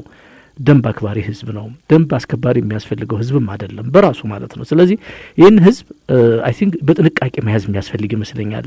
እንደው ወደ ሃይማኖት መለስ ስንል እንደ አይነት ሕዝብንም መንካት ነገ ከነገ ወዲያ የሚያመጣው ጣጣም ከባድ ነው ይመስለኝና ብዙ ጊዜም ደግሞ አይተነዋል። በነገራችን ላይ የታየ ነገር ነው። ኢትዮጵያ ዝም ይላል።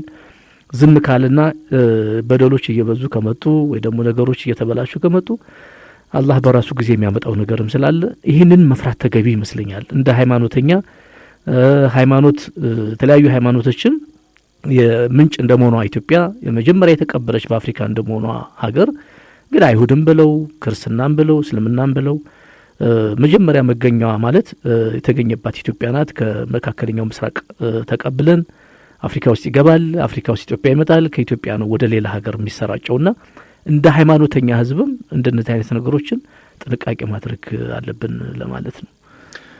የተከበራችሁ አድማጮቻችን ከአባይ ጓዳን ነው እያደመጣችሁ ያላችሁት። አባይ ጓዳ ስለ አባይ፣ ስለ ህዳሴ ግድብ፣ ስለ ውጭ ዲፕሎማሲ፣ ዓለም አቀፍ ስለሆኑ ደግሞ ከውሃና ውሃ ነክ ከሆኑ ተያያዥ ነገሮች ጋር በተያያዘ የምናወራበት የህግ ማዕቀፎችን በተለይ ከዚህ ከተፋሰስ ሀገራት ጋር በተያያዘ ምን እየተሰራ ነው። የህዳሴ ግድብ እኔ እናንተ ስናወራ ራሱ ስንት ዓመት ሊሞላን ነው? የህዳሴ ግድብ ኃይል አመንጭቶ ቁጭታችንን ታድጎ የምናይበት ጊዜ ሩቅ አይደለም። በተስፋ ብቻ የምንኖር በመጻኢ ዕድል ብቻ የምንኖር የማህበረሰብ ክፍሎች ሳንሆን በተጨባጭ ደግሞ የዚህ የምናወራለት አባይ ተቋዳሽ የብርሃኑም የበረከቱም ተቋዳሽ የምንሆንበት ጊዜ ሩቅ አይደለምና እሱን በተመለከተ የምንነጋገርበት ጓዳችን ነው። በሰሞኑን አንድ ቱርካዊ ሂክመት ካያ የሚባል ቱርካዊ በ24 ዓመት ውስጥ 25 ሚሊዮን ዛፎችን ተክሏል። ዋው! ብቻውን በ24 ዓመት ውስጥ 24 ሚሊዮን 25 ሚሊዮን ከእድሜው አንድ በልጧል ማለት ነው። 24 ዓመት ነው በሐረግ ከጀመረ 25 ሚሊዮን ችግኞች ተክሏል። ሂክመት ካያ የተባለው ግለሰብ የሲኖፕ የሚባል ከተማ ይሄ ተራራማ አካባቢ ነው ወደ አረንጓዴነት የቀየረ ግለሰብ ነው። ተራራውን በሙሉ ወደ አረንጓዴነት የቀየረ ግለሰብ ነው። በደን ልማት ጡረተኛ ነው ሰውየው እና ጡረታ ጊዜውን እዛ አካባቢ ላይ በማሳለፍ ላለፉት 24 ዓመታት በዚህ ስራ ላይ አሳልፎ 25 ሚሊዮን ችግኞችን ተክሏልና እንደዚህ ያሉ በተለይ በፈረንጆቹ 2002 በጡረታ ከተሰናበተበት ጊዜ ጀምሮ ስራውን ይሄን ነበር ያደረገው። በነገራችን ላይ ቻይና፣ ጃፓን፣ ኤዥያ አካባቢ ላይ እንደዚህ አይነት ሰዎች ተራራን እንደዚህ በችግኝ የመምላት የበቀየር እንትን ያላቸው ልምድ ያላቸው ሰዎች እየተበራከቱ ነውና እኛስ ብዬ ለመጠየቅ ነው አሁን ይሄንን ኡመር ካያን አሚን የሂክመት ካያን ያነሳሁት። አድማጭ አለን እያለኝ ነው። ሄሎ ተቋርጧል ከአድማጫችን ጋር። ሄሎ አማን ነው? ሰላም ነው? አለን። እንግዲህ እኔ ራሱ አብነት ላይ ለማንኛውም በመጨረሻው ልጀምርና እኛ ችግር ከምንተክል ችግኝ እንትከል የዚህን አርአያ እንከተል ነው በኋላ እሱ እንላለን። እና ይሄ ነው እኮ የጠፋው። አንድ ሰው ልብ ካለው ይሄን ሁሉ ጡረታውን 24-25 ዓመት ይሄን ያደረገ እንግዲህ ካርቦን ሞኖክሳይድ የአየር ብክለትን እያስተካከለልን ጥሩ ሳንባን እንድንተነፍስ ለዓለም የሚመች ስለሆነ አባያችንም እንደዛ አድርገን ለኢንዱስትሪ ለውሃ ለሁሉም እናብቃላለሁ። እንግዲህ በቅድሚያ ዛሬ ትልቅ ቀን ነው። ይሄ የካቲት ወርን ሳናወድስ ሳናነሳው ድረስ አንገባም። የካቲት እንግዲህ ከመጀመሪያው ጀምሮ 30ውም ቀን ብዙ ነገሮች የተከናወኑበት ነው። የመጀመሪያው አብሲኒያ ባንክ በኢትዮጵያ የካቲት 8 የመጀመሪያው አሉላ አባ ነጋ በ70 ዓመታቸው ጣሊያን ሲዋጉ ያረፉበት አርበኛው 5 ቦታ ላይ ብዙ ነገሮችን መሐዲሶችን የተለያየን ተዋግተው ያለፉበት ጀግናው በየካቲት ወር ነው። እንደገና በቅርብ 82 ደግሞ አንድ ጄኔራል ኤርትራ ላይ ምጽዋ አካባቢ እኔ ራሴን ላጥፋ እጄን ከምሰጥ ብሎ ጄኔራል ተሾመ ተሰማ የሚባሉ ራሳቸውን ሰውተው በስታቸው 150 ሰው አብሯቸው ምጽዋ ላይ ራሱን ያጠፋው በዚሁ በየካቲት ወር ነው። ዛሬ ደግሞ ትልቁ የሰማዕታት ከ30,000 ሰው በላይ የተሰዋበት የነ ሞገስ አስገዶም የነ አብርሃም ደቦት እንደገናም ደግሞ ያው የነ ስሞን ደፍርስ ሚና ሳይሳካ ቀርቶ ያ ሁሉ አስፈያፊ ሰቅጣጭ እንግዲህ በዘመኑ ኢትዮጵያ እንግዲህ ትልቁን ፋሺዝም ተግባር ተፈጽሞባት የነበረው ቀን ዛሬ ጀግኖቻችንን የምናወድስበት የምናስብበት ሰማዕታትን ስለሆነ እንግዲህ ለተሰዉት ላጣናቸው ክብር ይሁን እንዲህ አይነት ዳግም ኢትዮጵያ ታስተናግድ ብዬ ምኞቴን እገልጻለሁ። ምክንያቱም ታላቆቻችንን ካላወቅን የተከፈለልን ካላወቅን ዝም ብለን ላይ መሄዱ ጥሩ አይደለምና እንዳልከውች ሀገር በዋጋ ብዙ ተከፍሎባታል። አሁን ግን ቀደም አንድ ወዳጅ ተናግረው ብንናገር ለውጥ አይመጣም ለምን እናገራለን? ዝም ብንል ይሻላል። አረ እንናገራለን። መናገር ነው። ምክንያቱም ሳውዲ ላይ የሚጠፉት የሚጎዱት ወገኖቻችን የኔ ወንድም ያንተ ወገን የኛ ናቸው። በየቀኑ የሚሰደዱት የኛ ናቸው። እዚህ ሀገር በጦርነት እስከዛሬ የሚሰደደው የሚያልቀው ወገን ነው። ስለዚህ ኢትዮጵያውያን አንድ ሆነን አሁንም ወደ ተግባር ለማውጣት መጀመሪያ የጥሞና ጊዜ ያስፈልገናል። እያንዳንዳችን እስከ ትናንቱ እንሰማለን። ትናንት የካቲት 11 ላይ እንግዲህ ሰዎቹ ዛሬም ጦርነት አናቆም ብለው 5 ነገር አስቀምጠውልናል። እነ ደብረጽዮንና ደብረጥብጥ እንደገና ደግሞ መሮ የሚባለውም ሰውዬ ደግሞ አለው አብረን እናጠፋለን ብሎ በቢቢሲ ኦሮምኛ ሰምተናል። ኦሮምኛም ስለምናቅ ችግር የለብንም። እየተደራጁብን ነው። ስለዚህ በምንም የምንደራጅ ኃይሎች ኢትዮጵያን ለሚያጠፋ ነገር እጅ አንሰጥም። በጽሞና ቀድም ያልኩት ነው። እያንዳንዳችን እዚህ ምድር ላይ የመጣ ነው ጥሩ ሰርተን ለማለት ነው፣ ለማጥፋት አይደለም። ችግኝ መትከል ባያቀተን ችግኝ ተንከባክበን እንለፍ። ኢትዮጵያ የምናሳድግ የኢትዮጵያ ጉዳይ የአባይ ጉዳይ የሁላችን ነው። ፈጣሪ ምሕረቱን ያውርድላለሁ። አመሰግናለሁ። በጣም ነው የምናመሰግነው። ተባረክ። አብነት ምትኩ በጣም ጥሩ ሀሳቦች ነው በየጊዜው የሚያነሳቸው ነገሮች በነገራችን ላይ አው ቅድም ሳነሳልህ የነበረው አንድ ግለሰብ በ24 ዓመት ውስጥ አድማጭ አለ። እሺ ሄሎ ማሚ እንደምን አለሽ ወለተ? እግዚአብሔር ይመስገን። ሁሉ ሰላም አለ። ኡመርዬ እንዴት ነሽ? ወለተ እንዴት ነሽ? ደህና ነሽ ወይ? አለ ሰላም ነሽ? አለን ገባሽ? ዛሬ ሁለታችን ነን። ሁለታችንም ስንሆን ይደምቃል አይደል ቤቱ? ደስ ይላል እንዴ? ማሚ አንተ የኢትዮጵያ ሁለት ውድ ልጆች ታንኪዩ እና ደስ ይላል። በጣም አሪፍ ነው። እንትን ኡመርዬ የሆነ አሳይመንት ሰጥቼ ነበር ሳምንት ላይ ምን ነበር አሳይመንቱ? እስኪ አስታውሽኝ ወለተ። ቤት ሰርተሽ አትቀመጭበትም ወይ ብለህ ለግብጽ በልልኝ እያለ ፌስቡክ ላይ እለጥፍላችኋለሁ። ወይም ደግሞ ይሄ ጥሩ የሚሆነው ከአረብኛ መገናኛ ብዙኃን ጋር እድል ካገኘው ይሄንን በቀጥታ ማስተላልፈው መልእክት ነው የሚሆን ወለተ። እንደዛ አድርግልኝና እስኪ ያንን ለጥፍላት። አሁን አስተያየት ልስጥ። እሺ መጀመሪያ እንደው ከኢትዮጵያ ልጀምር። ይቻላል። ኢትዮጵያ ማለት ነው አሁን ኡመርዬ ማለት ነው አንተዎች ኢኮኖሚስቶች እንዳልክ ነበረ። ኢኮኖሚስቶች እኮ ማለት ነው ሲጠየቁ ብቻ ነው መልስ እየሰጡ ያሉት እንጂ ፍትህ ለሀገሪቷ የሆነ ሶሉሽን እየፈጠሩ አይደለም። ሶሉሽን መፍጠር ነበረባቸው። ለምን ምሁራን ነን ብለዋል። ምሁራኖች ናቸው እንግዲህ ሁሉንም ለማለት ያለብኝ ግዴታ ስለሆነ ሁሉም እነሱ መስራት አለባቸው። በዚህ ላይ ለምን ሀገሪቷ ውድቀት ላይ ስትገባ ይሄንን መስራት አለባቸው። ለምን ብትል ማለት ነው ይሄ የሀገር ህልውና ስለሆነ በሀገር ህልውና ላይ እነሱ አገር አስተምራቸዋለች አይደለ? አንድ ጋዜጠኛ ሲጠይቃቸው ብቻ አይደለም መልስ መስጠት ያለባቸው አይደለ? አገሪቷ በምን ሶሉሽን እንደምትወጣ ምን እንትና ስትራቴጂ እንደምትይዝ ይሄንን እንትን ማለት አለባቸው፣ መንገድ መስጠት አለባቸው አይደለ እንዴ? ይሄን ማድረግ አለባቸው። ስለጠራቸው እንደው ለክቻቸው ልላት ብዬ ነው። እሺ ይቻላል። እሺ ሌላው የኢትዮጵያ መንግስት እንትን እየሰጠን አይደለም፣ መረጃ እየሰጠን አይደለም። ነገሮች ደግሞ እየተባባሱ እየሄዱ ነው። ጦርነቱን መጥቷል እየተባለ ነው። ዝንብር አለ ያው በአፋር በኩል ማለት ነው እንደማይተኙልን እየታወቀ ይሄ ለህዝቡ መግለጫ የህዝቡን ስርዊት እንትን ማለት አለበት። የልብ ስርታ እንትን ማለት አለበት አይደል ማሚ? እኛ አሁን እንጨዋለን ማሚ ጋር አሁን ሳምንት እስከ ሳምንት አብረን ነው የምንሄደውና ግን አንድ መልስ የሚሰጠንን የለም። ንቀውን እንደሆነ አላውቅም። ኢትዮጵያ ማለት እኮ እኛ ነን አይደል? ህዝቦቿ ነን አይደል እንዴ? ህዝቦቿን አክብሮ መልስ መስጠት አለበት። ማሚ አሁን በፕሮግራሙ በጣም በዚህ ሁኔታ እየታገለ ነው ያለና መልስ ቢሰጠን እኔም ተወኝና እንደ ህዝብ ቢሰጠን ለምን አንተን መረጃ ባገኘ ቁጥር ትረጋጋለህ አይደል እንዴ? አገር ትረጋጋለች፣ ህዝቡም ይረጋጋል። ህዝቡ ተረጋጋ ማለት አገር ተረጋጋች ማለት ነው። እና መረጃ ይስጠን ግልጽ አድርጎ ዶክተር አብይ በእርግጥ ከላይ ሆኖ እያየው ይመስለኛል። ያው ሸሚዛቸውን ሳይቀይሩ የተቀመጡ ሰዎች ውስብስብ እያደረጉብን ስለሆነ ይሄንን መፍትሄ ሊሰጠን ይገባል፣ ሊነግረን ይገባል። ወርዶ ሊሰራልን ማለት እሱ ወረድ ማለት አይደለም፣ ግን ወርዶ ሊቆጣጠርልን ይገባልና ይሄንን ማድረግ አለባቸው። አሁን ወደ ግብጽ ልሄድ ነው ኡመርዬ። እሺ እንትን ግብጽ ማለት ነው አንዴ አልተሳካላቸውም፣ አይሞሉትም፣ አቅም የላቸውም እያለች ታወራለች።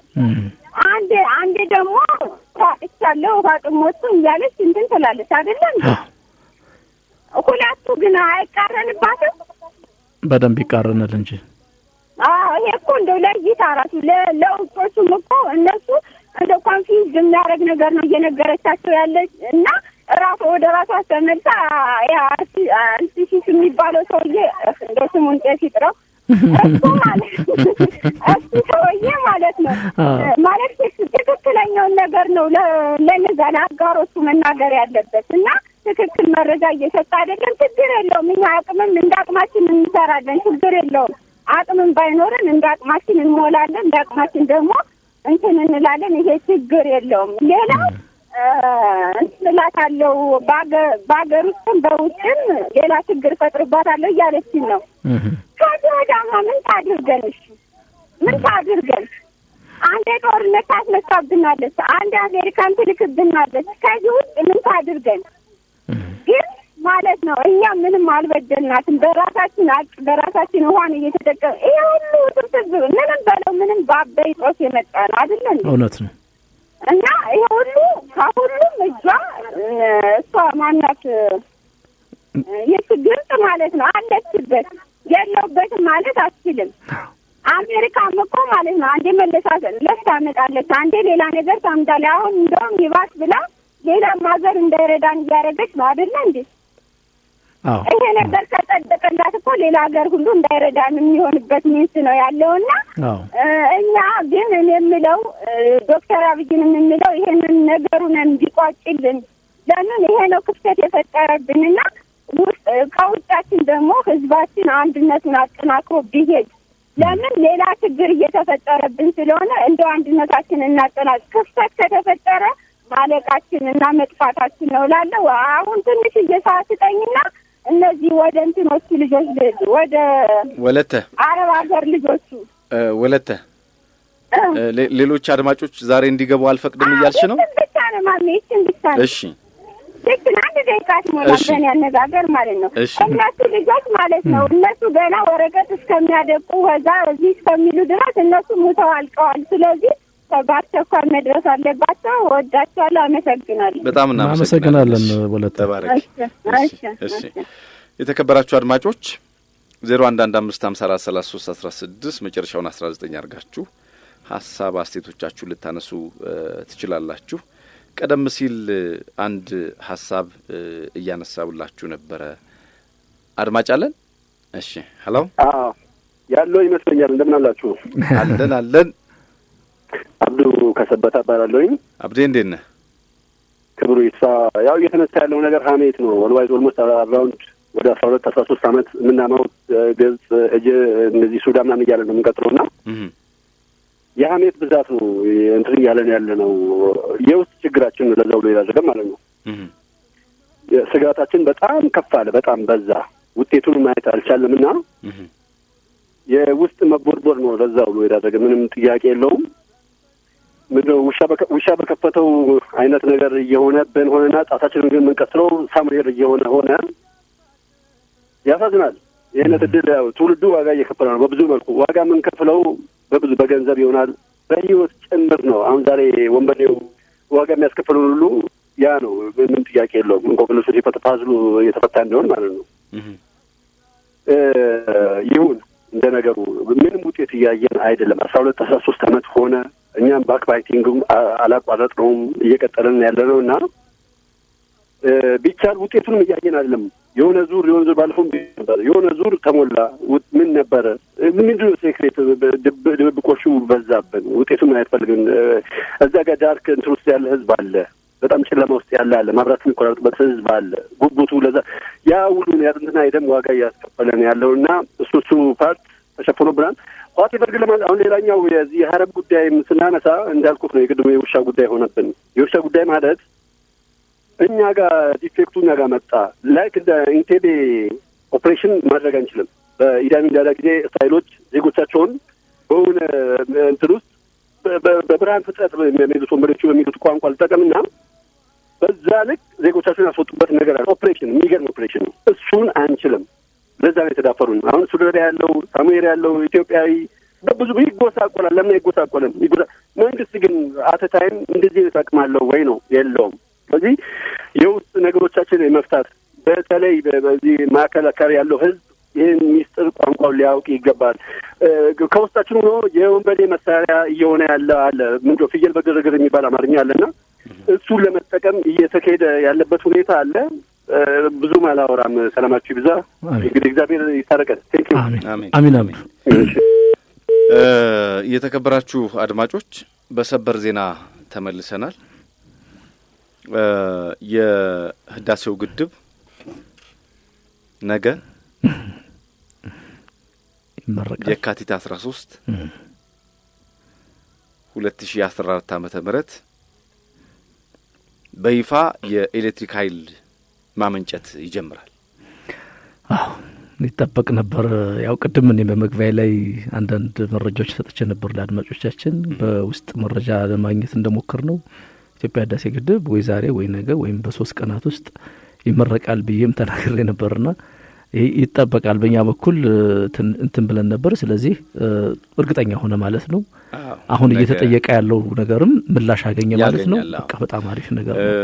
በሁለት የኃይል ማመንጫ ተርባይኖች በውሃ የመሞከር ስራ በስኬት ተከናውኖ ነበረ። አሁን ግድቡ የመጀመሪያ ዙር የኤሌክትሪክ ኃይል ማመንጨት የሚጀምርበት እለት በግድቡ ታሪክ አዲስ ምዕራፍ ይሆናል።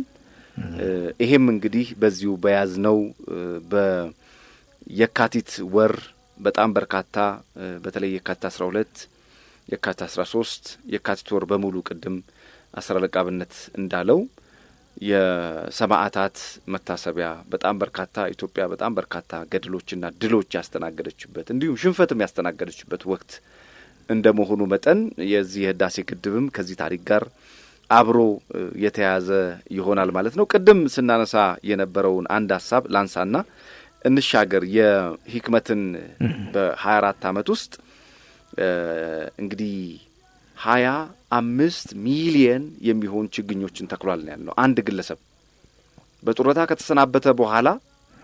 በዚሁ አጋጣሚ የቀደም ሲል የሰራተኛ አዋጅን በተመለከተ በ50 ዓመት ነበር ኢትዮጵያ ውስጥ ጡረታ የሚወጣው፣ ወደ 60 ዓመት ከፍ ብሏል። አሁን ጡረታ የምትወጣው ከ60 ዓመት በኋላ ነው። 10 ዓመት ተጨምሮልሃል ማለት ነው።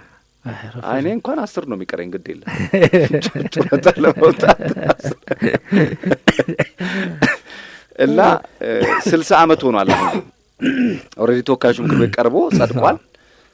በ60 ዓመት ነው ከዚህ በኋላ ሰው በመስሪያ ጊዜው ነበር ኢትዮጵያ ውስጥ ጡረታ የሚወጣው ገና በማምረቻ ጠንካራ ሐሳብ ጠንካራ ጉልበት ባለው ጊዜ ጡረታ ይወጣ ነበር 10 ዓመት ተጨምሮለታል በመስሪያው ጊዜ እንዲሰራ ማለት ነው ይሄ የሚበረታታ ነው በጣም የገረመኝ ሐሳብ ሁለቱም ኮንትራዲክቶች ላስታርቅልህ ስለፈለኩ ናይጄሪያ ላይ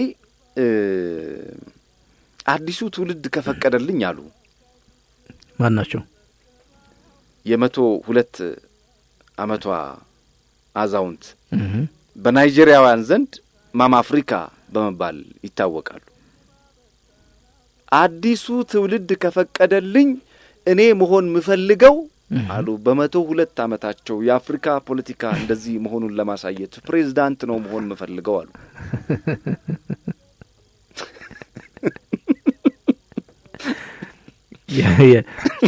የአፍሪካ መሪዎች ወይ በምንድነው መፈንቅለ መንግስት ካልሆነ ደግሞ በግድያ ወይ ደግሞ በኃይል ከስልጣን ይወርዳሉ የሚባል ነገር አለ አይ አሁን ቀደም ሲል ያነሳውልህ የቱርካዊው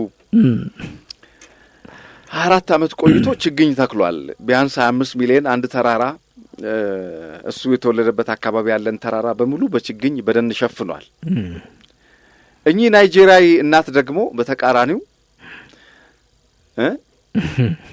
በ200 ዓመታቸው ነው በ102 ዓመታቸው ማማ አፍሪካ በመባል ይታወቃሉ በ102 ዓመታቸው ምንድነው የሚፈልጉት ሲባሉ የናይጄሪያ ፕሬዝዳንት አሉ ግን ማማ አፍሪካ የተባሉ ለምንድነው ነው ትልቁ ነገር ያው እድሜ ጠገብ ናቸው እናት አይደሉ ሽሙጡን ግን ተወው እሺ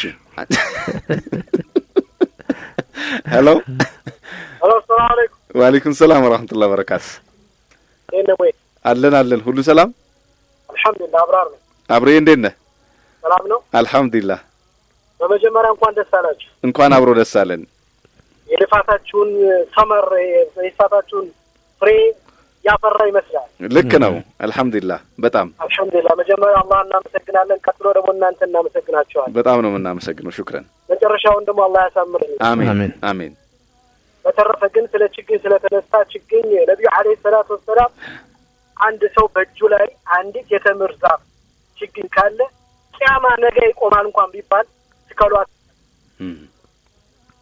ግን በጣም ትልቅ ነገር ነው በህይወታችን ትልቅ አስፈላጊ ነገር ነው ግን ያው ኢንሻአላህ ቀጥሉበት በርቱ እስከ መጨረሻው ድረስ ታገሉ መርሐባ ያው በመታገል ነው መቼም ለውጥ የሚመጣው ልክ ነው እናንተ ብቻ ናችሁ እኮ ስለ አባይ ያወራችሁ ያላችሁ ወደ ለመናገር ከሆነ ማንንም ሬዲዮ በአሁኑ ሰዓት ስለ አባይ የሚያወራ የለም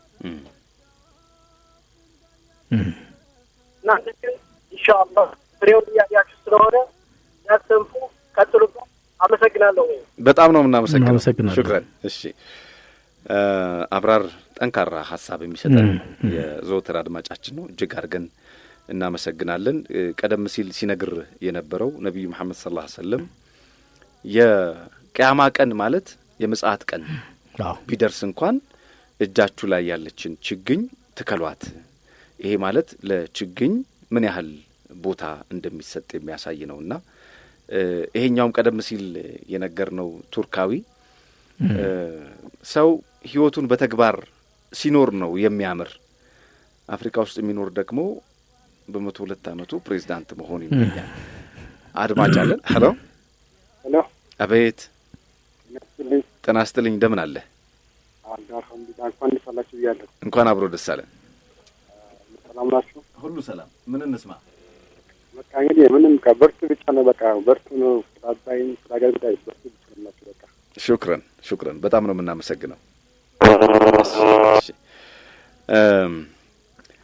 ቀደም ሲል ስናነሳ የነበረው በእያንዳንዱ የዓለም ተጨባጭ ሁኔታ በሀገራችን ያለውን የህዳሴ ግድብን በተመለከተ በነገራችን ላይ ነገ የኃይል ማመንጨቱን ስሰማ በቃ ከዚህ በኋላ ከስቱዲዮ ብንወጣ ምንም አይደለም ነው ብለህ ነው ምንም አይደለም በነገራችን ላይ እኔም አንድ ትዝ ያለኝ ነገር አለ ምንድነው የኢትዮጵያ ህዳሴ ግድብ ነገ የኃይል ማመንጨት ስራውን በይፋ ይጀምራል ሲባል ሶስት ሰዎች ትዝ አሉኝ ግብጽ ውስጥ አሳዘኑኝ በጣም። እሺ እኔ ግን ይሄ ሹምጥህን ግን ረፍተው አሁን ግብጾች ዶክተር አባስ ሸራቂ በካይሮ ዩኒቨርሲቲ የጂኦሎጂ መምህርና የውሃና ጉዳይ ተያያዦች ኤክስፐርት ናቸው። በተደጋጋሚ ስለ ኢትዮጵያ ህዳሴ ግድብ ሰሞኑን ራሱ በዚህ ሳምንት ሲጽፉት የነበረው ነገር ኢትዮጵያ ተስፋ ቆርጣለች፣ ኢትዮጵያ ማምረት አልቻለችም፣ ኢትዮጵያ አልተሳካላትም፣ የኢትዮጵያ ህዳሴ ግድብ ለኢትዮጵያ ህዝብ የጠቀመው የፈየደው አንድም ነገር የለም። እነዚህ በነገራችን ላይ እያንዳንዳቸው የጠቀስኳቸው ነገሮች እሳቸው በየሳምንቱ በየቀኑ የሚጽፏቸው ነገሮች ናቸው። ርዕሶችን የነገርኩህና እሳቸው እንግዲህ ለግብጽ ህዝብ ምን ሊሉ ይሆን የሚለው ነገር ያሳስበኛል። በሌላ በኩል ግን አንድ ጊዜ ስለ እሳቸው መረጃ ስሰጥ የኢትዮጵያ ትልቅ ባለውለታ ናቸው ብዬም ተናግሬ ያውቃለሁ። ዶክተር አባስ ሸራቂ የኢትዮጵያ ህዝብ ትልቅ ባለውለታ ናቸው ብያለሁ። እንዴት ብለው ለጠየቁኝ ምክንያቱም እሳቸው የግብጽን ህዝብ አስተኝተውልናል። የኢትዮጵያ ህዳሴ ግድብ አንድ እርምጃም አይሄድም፣ ምንም እየሰራም አይደለም፣ እዚህ ገባ የሚባል ፕሮጀክትም አይደለም፣ ኢትዮጵያውያን ችለው ይህን ስራ አይሰሩትም እያሉ የግብጽን ህዝብ የተሳሳተ መረጃ በመስጠት ዝም አሰኝተውልን በመቆየታቸው ሊመሰገኑ ሊሸለሙ ይገባል እላለሁ። ምናልባት ነገ ከነገ ወዲያ በዚህ ከኢትዮጵያ ህዳሴ ግድብ ጋር መጠየቅ ያለበት አካልም ካለ ግብጽ ውስጥ የመጀመሪያው ተጠያቂ ፍርድ ቤት ይቀርባሉ ብዬ የማስባቸው ዶክተር አባስ ሸራቂ ናቸው። ምናልባት ከነገ ጀምሮ ይሄ ጉዳይ ይጀምራል ብዬ አስባለሁ። ምክንያቱም በጣም የተሳሳተ መረጃ በመስጠት ግብጾችን ሲያታልሉ ቆይተዋል። ከዚህ በኋላ ኢትዮጵያ ደግሞ እንግዲህ ሌሎች የጎረቤት ሀገራትን ሱዳን እንደምታስታውሰው 1000 ሜጋዋት ጠይቋል፣ ይሰጠዋል ማለት ነው። ተጨማሪ 1000 ጠይቃሉ ብሏል። እነ ታንዛኒያ እነ ጅቡቲ እና ሌሎች የምስራቅ አፍሪካ ሀገሮችም በኢትዮጵያ ህዳሴ ግድብ እርስ በርሳቸው ይተሳሰራሉ። እርስ በርሳችን በመብራት ስንተሳሰር ደግሞ አፍሪካዊ ወንድማማችነታችን የአፍሪካ ቀንድ ህዝቦች ደግሞ እርስ በርሳቸው በባህል በወግ በታሪክ የተሳሰሩም ስለሆነ በኢትዮጵያ ህዳሴ ግድብም ደግሞ አንድ ልንሆን ነው ማለት ነው። ምክንያቱም ቀድሞውንም በኢትዮጵያ በአባይ ምክንያት አንድ አይነት ህዝቦች ነበር። ምክንያቱም ከአንድ ወንዝ ከአንድ ምንጭ የምንጠጣ ህዝቦች ነበርንና ይሄ ነገር ከነገ ጀምሮ መታየት መጀመሩ ትልቅ ድል ነው። ግን አንድ ነገር ተመኘው። መመኘት ይቻል ነበር? ይቻላል። ልመኝ እንዲያው ነገ በሚካሄደው ፕሮግራም ላይ እኔ እናንተ እዛ ተገኝተን ቢሆን ኖሮ ፕሮግራሙ የበለጠ አይደምቅም ነበር ትላለህ? አይ ያው እዚህ ሀገር እኮ ኢትዮጵያ ሀገሬ ሞኝነሽ ተላላ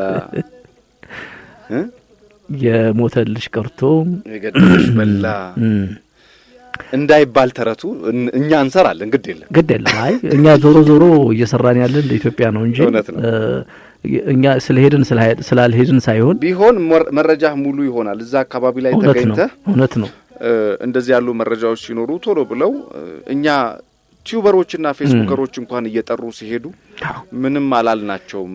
ምክንያቱም ያየነውን ስለምንናገር ስተት ሲሰሩም ስለማናርፍ ዝም ስለማንል ይሄ ተከፋይ ተናጋሪ ስላልሆንን ስለ ህዳሴ ግድብ በየጊዜው ያነሳን ምንነጋገረውም በድፍረት ምናወራውም ለዚህ ነው። በነጻነት ተከፋይ ስትሆን ትፈራለህና በነጻነት አትናገርም። እውነት ነው። ኤኒዌይስ አድማጭ አለ። እሺ ሄሎ ሰላም አለይኩም። ወአለይኩም ሰላም ወራህመቱላህ። እንደምናችሁ? ደና ሰላም ነው? ሁሉ ሰላም። እናንተን አላህ ያቆይልን። አሜን። ጥሩ ስራ ነው የምትሰሩት፣ ስለ አገር ነው የምታወሩት። በጣም ደስ የሚል ፕሮግራም ነው እና ደግሞ ያው የደስታውንም ለመግለጽ ጭምር ነው። መርሐባ። እና አላህ እውነትን መሬት ላይ ያደረገልን ህዳሴ ግድብ እዚህ ከደረሰልን እኛን ደግሞ አንድ ያርገን ህዝቦቹን። የተለያየ ነገር ላይ ምን ባላውን ነገር አላህ ያንሳልን እላለሁ። አሜን። እና እናንተን እንደው ስፖንሰር እኔ አንዳንድ ጊዜ ሳስ ምን አለ ሀብታም በሆንኩኝ እላለሁ። ስፖንሰር ሆኜ በደንብ በቃ እንደፈለጋችሁ አንተ እንዲያው ብዙ ጊዜ ስታስታውቅ ይሄ ካስታወር ነው ምናምን የሚባለውን ምናምን እሱ እንደ እንትን ይዤዋለሁ። እና እንግዲህ ስፖንሰሮችንም ልቦና ይስጣቸው። እንዲህ አይነት ሚዲያዎች እንዲበረክቱልን እንፈልጋለን። ሽክራን። እና ዑመርንም አንተንም ሁላችሁንም ሐዋሽ ብቻ ሁላችሁም እንደ ሐዋሽ ናችሁ። በዚሁ ቀጥሉ። ሽክራን። እንዳጠፉብን ነው እንግዲህ የምንለው። ሽክራን። በቃ እሺ። እናመሰግናለን። እሺ። ወአለይኩም ሰላም።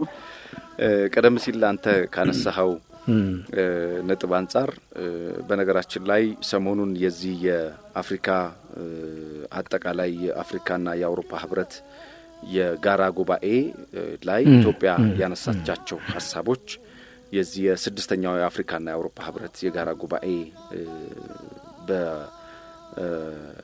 በሉክሰምበርግ በአውሮፓ ተቋማት የኢትዮጵያ ቋሚ መልእክተኛና አምባሳደር የሆኑት ሂሩት ዘመነ አሪፍ መረጃዎችን ሰጥተዋልና በጣም ደስ ስላለኝ ነው ሐሳብህን ሰብሬ የገባሁት። በዚህ እኛ ስንቆጭበት የነበረ ሐሳብ ስለነበረ በተደጋጋሚ ስናነሳው የነበረ ሐሳብ ስለነበረ ጠቅላይ ሚኒስትሩ የአፍሪካ ህብረት ላይ ያነሷቸው ጥያቄዎችም ኢትዮጵያ ያነሳቻቸው ጥያቄዎችም ተቀባይነት አግኝታለች። ኢትዮጵያ በተለይ በጋራ ጉባኤው ላይ በትብብርና የአጋርነት ሁኔታ በሰላምና ጸጥታ ጉዳይ የአፍሪካ ድምጽ ስለሚሰማበት እንዲሁም የወቅቱ የአፍሪካ ህብረት መሪ ቃልን የተመለከቱ ጉዳዮች ላይ በኢትዮጵያ ያነሳቻቸው ጉዳዮች በሙሉ ተቀባይነት አግኝቷል። የአፍሪካና የአውሮፓ ህብረት ግንኙነት በእኩልነትና በጋራ ተጠቃሚነት ላይ የተመሰረተ ትብብር መሆን አለበት የሚል ኢትዮጵያ ጠንካራ አቋም ነበራት በዚህ ጉዳይ ላይ እሱም ተቀባይነት አግኝቷል። ከዚህ ባለፈ ጠቅላይ ሚኒስትር ዶክተር አብይ አህመድ ከተለያዩ ሀገሮች መሪዎች ጋር በተለይ ደግሞ የጎንዮሽ ውይይቶች ዲስከሽኖች ነበራቸውና በኢትዮጵያና በአውሮፓ ህብረት መካከል ያለው ግንኙነት መጠናከር እንዳለበት በዚህም ደረጃ ደግሞ የጠንከር ያለ ምክክር ተደርጓል።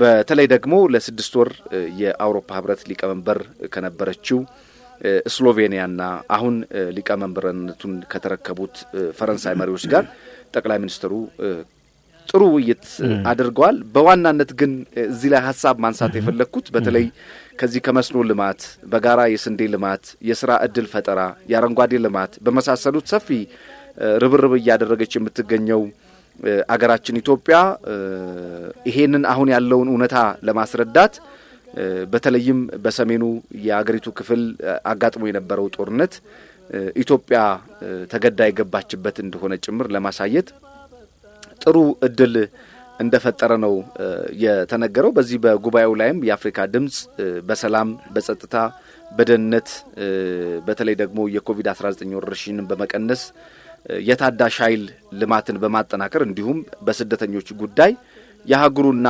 ኢትዮጵያን መብት ባስጠበቀ መልኩ ተነስቶ የጋራ መግባባት ላይ ተደርሷል። ይሄ እንደ ሀገር ጠቅላይ ሚኒስትር ዶክተር አብይ አህመድ ደጋግመን እንደምናነሳው በግል እንደ አንድ ኢትዮጵያዊ ግለሰብ ናቸው። በመሪነት ደረጃ ደግሞ የኢትዮጵያ ጠቅላይ ሚኒስትር ናቸው። እንደዚህ ያሉ ዓለም አቀፍ የሆኑ ጥቅሞቻችንን የማስጠበቅ ሚና ነው ያላቸው። በሀገር ውስጥ ያሉ የሚከወኑ ይሄ እኛ ሀገር ውስጥ ያለውን ችግር ለሌላው ዓለም ከማስረዳት ይልቅ ባለፈ ደግሞ ሀገር ውስጥ ያሉ ችግሮችንም እንደዚሁ የመቅረፍ ሀገር ውስጥ ካሉ እኩይ ተግባር ከተናወታቸው አካላት ጋር እንደዚሁ አይነት ስምምነት ይፈርማሉ ብዬ አስባለሁ። ጥሩ ነገር ነው። በተለይ የአውሮፓ ህብረትና የአፍሪካ ትብብር እጅግ በጣም አስፈላጊ ነው። ትብብሩ ደግሞ በተለይ የሁለቱንም ወገን ጥቅም ባስከበረ መንገድ ሲሆን አፍሪካም እንደ አፍሪካ የራሷን ሀብት በራሷ የመጠቀም መብቷ እና በተለይ ደግሞ በአፍሪካ ጉዳዮች ላይ የአውሮፓም ሆነ የአሜሪካ ጣልቃ ገብነት የሚቆምበት ሁኔታ በማመቻቸት እና እንዲሁም ደግሞ አሁን እየታዩ ያሉ ፉክክሮች አሉ። በነገራችን ላይ ከዚህ ከምስራቅ አፍሪካም ሆነ በአጠቃላይ በአፍሪካ ጉዳዮች ላይ ሀያላን ሀገራት የሚያሳዩቸው ፉክክሮችም አሉ። እነዚህንም ለማስቆም ይጠቅማል ብዬ አስባለሁ። በነገራችን ላይ ይሄን የተመለከተ አንድ ዝግጅት ይኖረናል ወደ በኋላ የምናቀርበው። እሱን አድማጮቻችን እንዲያደምጡትም እንጋብዛለን። ግን ወደዛ ከመሄዳችን በፊት አይ ቲንክ አንተም አለህ መሰለኝ ከዚህ ከግብጽ ጉዳይ ጋር በተያያዘ ወደዛ ከመሄዳችን በፊት ግን የሱዳንና የግብጽ ግንኙነትን የተመለከተ አንድ መረጃ አለ። በነገራችን ላይ ግብጾች አድማጮቻችንም እንደሚያውቁት ሁላችንም እንደምናውቀው በሱዳንና በኢትዮጵያ መካከል ያለው ግንኙነት እንዲሻክር ግብጾች ከፍተኛ ስራ ሲሰሩ እንደነበረ ይታወቃል። የድንበር ውዝግቡን በማባባስ ሁለቱ ሀገሮች ወደ ለየለት ጦርነት እንዲገቡ ማድረግ፣ በማተራመስ የነሱን የኢኮኖሚ የበላይነት፣ የግብጾችን የፖለቲካ የበላይነት፣ የግብጾችን የዲፕሎማሲ የበላይነት ለማስፈን ከፍተኛ ስራ ሲሰሩ ነበር። ግን ነገሮች ተገልብጠው አሁን በሱዳንና በግብጽ መካከል ያለው በሰሜን ሱዳን በኩል ያለው እንቅስቃሴ እጅግ እየተበራከተና እየተጠናከረ መጥቷል። በአሁኑ ሰዓት ከሱ ጋር በተያያዘ የሱዳንና የግብጽ ድንበር መዘጋት ለበርካታ ግብጻውያን ከፍተኛ ኪሳራ ላይ እንድጣላቸውና የበርካታ ሚሊዮኖችን የወደፊት ዕጣ ፈንታ አደገኛ ሁኔታ ላይ መጣሉን የዲፕሎማሲ ምንጮች እየተናገሩ ነው። በአሁኑ ሰዓት በዚህ መንገድ የመዝጋት ንቅናቄ ሳቢያ የመነሻ ካፒታላቸውን ሳይቀር ሊያሳጣቸው እንደሚችል አንዳንድ የግብጽም የሱዳንም ነጋዴዎች እየተናገሩ ነው። በዚህ ምክንያት ግብጽ ውስጥ ጥሩ እይታ የለም፣ ነገሮች እየከፉ እንጂ እየተሻሻሉ እንዳልሆነ መረጃዎች እያሳዩ ነው። አልቡርሃንም ቢሆን እንዳሰቡት የሱዳንን ሕዝብ በእግር ብረት አስረው መግዛት አልቻሉም። ነገሮች ከጊዜ ወደ ጊዜ እነሳቸው እያሰቡት እንዳልሆነ የሚያሳዩ መረጃዎች ናቸው እየወጡ ያሉት። በእንዱርማን አንድ የነጋዴዎች ማህበር ፕሬዚደንት እንዳሳወቁት ከሆነ በግብጽና ሱዳን መካከል የነበረው የድንበር ላይ ንግድ መቋረጥ በሁለቱም ሀገሮች ላይ ከፍተኛ የሆነ ኢኮኖሚ ኪሳራ እያደረሰ ነው። ከግብጽ ለሱዳን ተብለው በልዩ ሁኔታ የተመረቱ የፋብሪካ ውጤቶችም ሙሉ ለሙሉ መቆማቸውን ነው፣ ወደዛ መሄድ አቁመዋል ነው እየተባለ ያለው። ከሱዳን የፋብሪካ ግብአቶቻቸውን ለማስገባት ከፍተኛ ገንዘብ በመጠባበቅ ላይ የነበሩ ግብጻውያን ባለሀብቶችም ከፍተኛ የሆነ ኢኮኖሚ ውድቀት ደርሶባቸዋል ነው የሚለው መረጃው። ኢኮኖሚን ከፖለቲካ መነጠል ካልቻልን በቀጣይ ቀናት ከፍተኛ ውድቀት የሚደርስባቸው የሁለቱ ሀገር ህዝቦች ብቻ ሳይሆኑ መንግስታትም ይቸገራሉ። ስለሆነም አፋጣኝ መፍትሄ የማግኘት አለበት ሲሉ ነው እነዚህ ነጋዴዎች ማህበር ፕሬዚደንት እየተናገሩ ያሉት።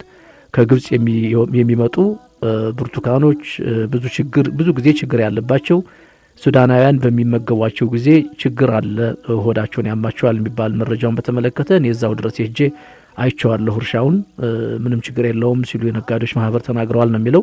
ያ ማለት ምን ማለት ነው? መቼም እሳት በሌለበት ጭስ የለም እንደሚባለው እየተባለ ያለው ነገር እውነት መሆኑን የሚያሳይ ነው ማለት ነው። የሱዳንና የግብጽ የድንበር ላይ ንግድ በዚህ ሁኔታ ቆሞ መቅረት የለበትም።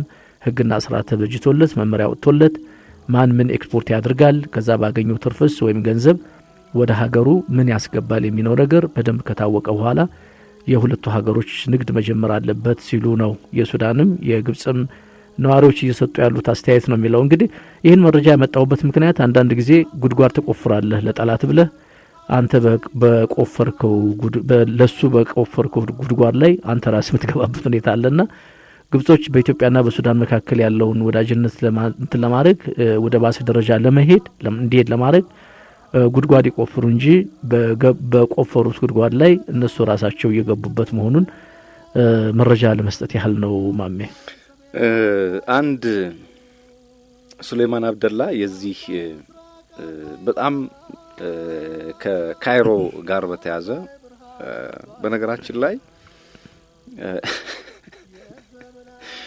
የጅቡቲው ፕሬዝዳንት ለጉብኝት ወደ ግብጽ ሄደው ነበር ነው።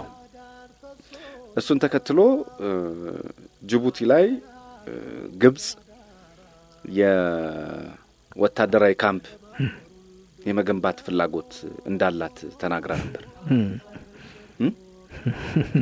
እቺ ጅቡቲ ለስንት ትሁን በጣም ከራ ገባን እኮ አንገት ናታ። አንገት ስትሆን ችግር እኮ ነው። አንገት አይደል የሁሉ ነገርን ፋንክሽን ጉሮሮ አይደል ይሄ አንገት የሁሉ ነገር ፋንክሽን እኮ ነው። አንገት ናት ጅቡቲ። እና ምንድነው ያሉት ኢስማኤል ኦመር ጅሌ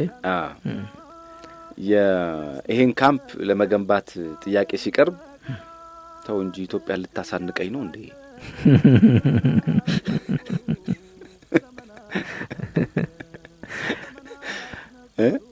ኢትዮጵያ ልታሳንቀኝ ነው እንዴ? አረ ይሄንስ አታስብ። እኔ ራሱ በፈቅድልህ ይሄን ጥያቄ በማንሳትህ ፈጣሪ ራሱ ይቅር ይበልህ። ምን ነው አንተ ይዋ አሉት። በኢትዮጵያኛ ማለት በኢትዮጵያኛ እንቀጥላለን። እሺ ሄሎ። አቤት። ጤና ይስጥልኝ። ጤና ይስጥልኝ ማሚ፣ ሰላም ናችሁ? አለን። እንዴት ናችሁ? ሁሉ ሰላም። ምን እንስማ? ባነሳችሁ ሀሳብ ትንሽ አስተያየት መስጠት ፈልጌ ነው። መርሐባ። ያው ብዙ ነገር ተነስቷል። እኔ እንኳን አጠር አድርጌ የምናገረው ትንሽ አትክልት ምንድነው የተከለው ሰውዬ 25 ሚሊዮን ያህል ገርሞኝ ነው እሱና እዚህኛ ሀገር ደግሞ አምና አደራጅተዋቸው ልጆቹን ማለት ነው ብዙ ወጣቶች ተደራጅተው አትክልት የተከሉ ነበር እየተንከባከቡ ነበር። አሁን ስታይ በየመንገዱ በየጎዳናው ምናምን ሁሉ የተተከሉ አትክልቶች ያው ልጅና አትክልት እንክብካቤ ይወዳል መቼ ደርቀዋል እንዳለ ለምንድነው ብዬ ስጠይቅ እነዛ የተደራጁ ልጆች ስራ አቁመዋል፣ ብራቸው ስለቀረባቸው ስራ አቁመዋል የሚል ነገር ሰማሁኝና እንዴ ለምርጫ ነበር ወይ ያደራጇቸው ብዬ ራሴን ጠየቅኩ። እና መተከሉ ሳይሆን አሁን አምና 25 ሚሊዮን ነው 25 ቢሊዮን ችግኝ ተከለ ሲባል ነበር። ግን ካልተንከባከቡ ነው መትከሉ ምን ዋጋ አለው ለማለት ነው። ሌላው ስለ አባይ ግድብ የሚያነሳችሁት አባይ ቢገደብ ለኛ ትንሽ ተሳይዞ ይመጣል ብዬ አስባለሁ። ግን የኛ ሀገር የምትለወጠው በግብርና ስለሆነ ግብርናው ላይ ልክ እንደ አባይና እንደ ልክ እንዳለፈው እንደ ጦርነቱ ትኩረት ቢሰጥ በእርሻ ላይ ርብርብ ቢደረግ ለውጥ ይመጣል ብዬ ነው ማምነው። ልክ ነው።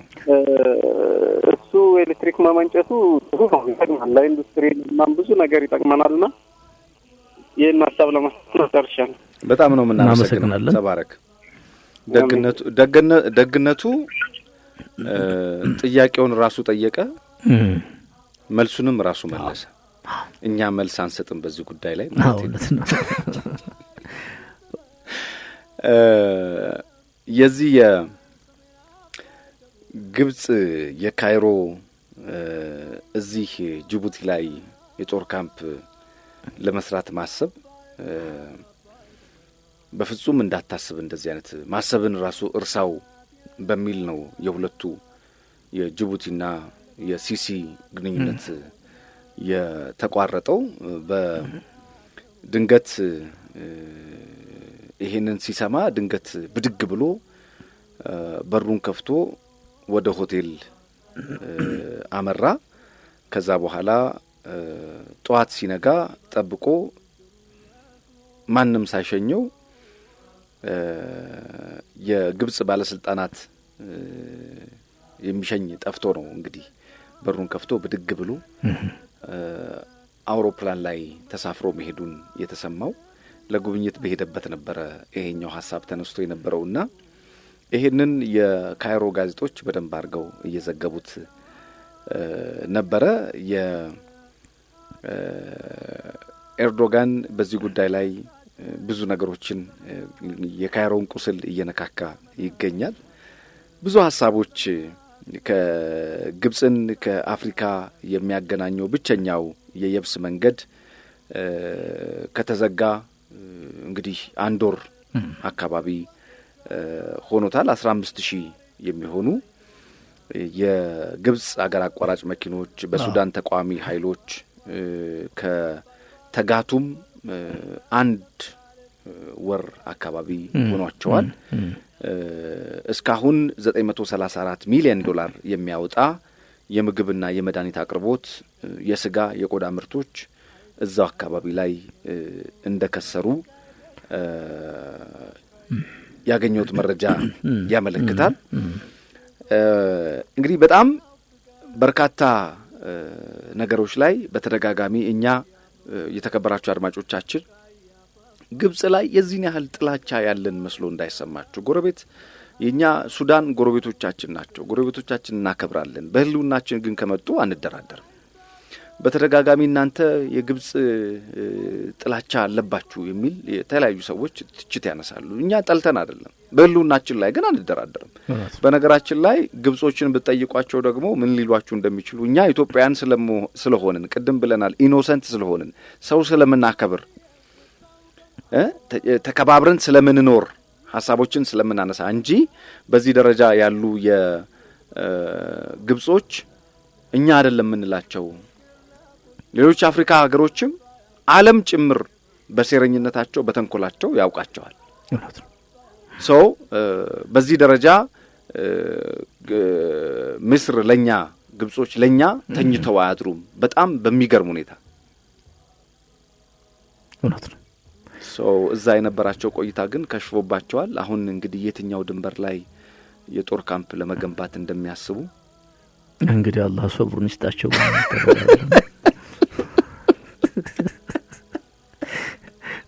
በየሄዱበት ሁሉ ምን እንደነካ እንጨት እንደሚባለው የሚያንከለክሏቸው ከሆነ ሶብሩን ይስጣቸው እሺ ምንድነው አለኝ ብለኝ የነበረው አንድ በነገራችን ላይ ከዚሁ ጉዳይ ጋር በተያያዘ ከአፍሪካ ቀንድ ትርምስ ጋር በተያያዘ ዛክ ፌርቲን ጽፎት ብሩኪንግ ዶሃ ማዕከል ያሳተመውን እንደማጣቀሻ በመጠቀም የተጻፈ ከዛሬ ጀምሮ በተከታታይ የሚቀርብ ከ10 ደቂቃ እስከ 12 ደቂቃ የሚፈጅ በየሳምንቱ ከዚህ ከምስራቅ አፍሪካ ትርምስ ጋር በተያያዘ አንድ ያዘጋጀሁት ጽሁፍ ስላለ በከፈቀድክልኝ ወደሱ በሄድ ጥሩ ይመስላል ዝጋ ያልከኝ ነው ከዚህ በኋላ ፈንት ዘጋለ ማለት ነው እሺ የተከበራችሁ አድማጮች ከአባይ ጓዳ ውስጥ ናችሁ ከአባይ ጓዳ ስለ ህዳሴ ግድብ ስለ ውጭ ዲፕሎማሲ አገራችን ስላለችበት ተጨባጭ ሁኔታዎች ሁሉ የውሃ ሀብትና የውሃ ሳይንስን እንዲሁም ደግሞ የኢንጂነሪንግ ሳይንሱን የድልድዮችን ሳይንስ ዓለም አቀፍ ተሞክሮችን እያነሳን ምንነጋገርበት ነው የህዳሴ ግድብን ስናነሳ በነገራችን ላይ የህዳሴ ግድብ የኢትዮጵያ ህዳሴ ብቻ አድርገው የሚያስቡ ሰዎች አሉ የአፍሪካውያን ሬኔሳንስ ነው የአፍሪካውያን የእይታ ማዕከል ነው የአፍሪካውያን የብልጽግና ማማ ነው ይሄ ግድብ በህዝብ ሀብት የተሰራ በህዝብ ላብ የተሰራ በህዝብ ዕውቀት የተሰራ ያለማንም እርዳታ ያለማንም ጣልቃ ገብነት የተሰራ ትልቅ የአፍሪካውያን ሀብት ነውና ይሄን የአፍሪካ ኩራት እንዲህ ባለው መድረካችን ኡመርና መሐመድ በጋራ ሆነን የምንዘክርበት የአባይ ጓዳችን ነው ስንታየው ለማ ቴክኒኩን እየተቆጣጠረ ነው መሸጋገሪያውን ከፍ አድርገን ስንመለስ የአፍሪካ ቀንድ ስንክሳር እንመለከታለን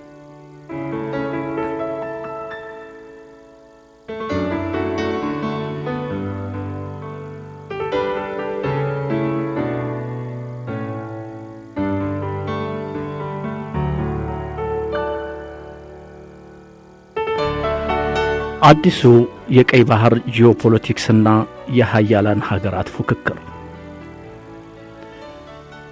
ከ5 ዓመት ወዲህ በአፍሪካ ቀንድ አካባቢ እየታዩ ያሉት ፉክክሮች ጤናማ አይደሉም አንድም ለቀጠናችን ሁለትም ለአፍሪካችን ተስፋን የሰነቁ ሳይሆኑ በረሃብ ላይ ረሃብን በጦርነት ላይ ጦርነትን በችግር ላይ ችግርን የሚያክሉ ይሆኑ ነው በርካታ ምሁራን በተለያዩ ጥናታዊ ጽሑፎቻቸውና ምሁራዊ ትንታኔያቸው እንደሚናገሩት ከሆነ ለአፍሪካ ቀንድ መተራመስ ዋነኛ ምክንያት ታላቁ የኢትዮጵያ ህዳሴ ግድብ ግንባታ መጀመር ነው ይላሉ ምንም እንኳን የህዳሴው ግድብ በታችኛው ሀገራት ላይ ምንም አይነት ጉዳት እንደሌለው እየታወቀ ግብጽ በመታራምደው የምቀኝነት የሴራና የህፃንነት ፖለቲካ ምክንያት ግድቡ የግብጽ ሚዲያዎች በሚያራግቡት የሐሰት ፕሮፓጋንዳ የተዛባ መረጃ ለዓለም አቀፉ ማህበረሰብ እንዲደርስ ቢደረግም እውነታው ግን እንዲያውም ግድቡ ለታችኛው ተፋሰስ ሀገራት በተለይም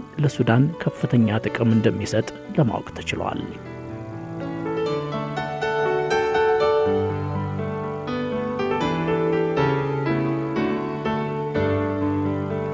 የሆነ ሆኖ የግብጽ የሴራ ፖለቲካ በግብጽ ሚዲያዎች ተከሽኖ ለዓለም በመቅረቡ ምክንያት እነሆ የአፍሪካ ቀንድ በባሰ ትርምስና ውጥንቅጥ ውስጥ ይገኛል ቀደም ሲል በኢትዮጵያና ኤርትራ መካከል ተፈጥሮ የነበረው ደም አፋሳሽ ጦርነት በሶማሊያ ውስጥ የአልሸባብን እንቅስቃሴ ተከትሎ በቀጣናው እስካሁን ድረስ ጠባሳ ያልጠፋው ግጭት በጅቡቲና ኤርትራ መካከል አልፎ አልፎ ሲታዩ የነበሩ ግጭቶች በኤርትራና በየመን መካከል በሃኒሽ ደሴት ዙሪያ ተከስቶ የነበረው ግጭት በኢትዮጵያና ሱዳን መካከል እስካሁን ሰዓት ድረስ የዘለቀው ውጥረት የኢትዮጵያን የውስጥ ችግሮች ለማባባስና ኢትዮጵያን የማፍረስ እንቅስቃሴዎች ሁሉም ጀርባቸው ሲፈተሽ የግብጽ እጆች ፍንትው ብለው ይታያሉ ለዚህም ማስረጃ ለማቅረብ ርቀን ሳንሄድ የግብጽ ሚዲያዎች ግብጻውያን ምሁራንን ባለስልጣናትንና ፖለቲከኞችን ዋቢ አድርገው በየቀኑ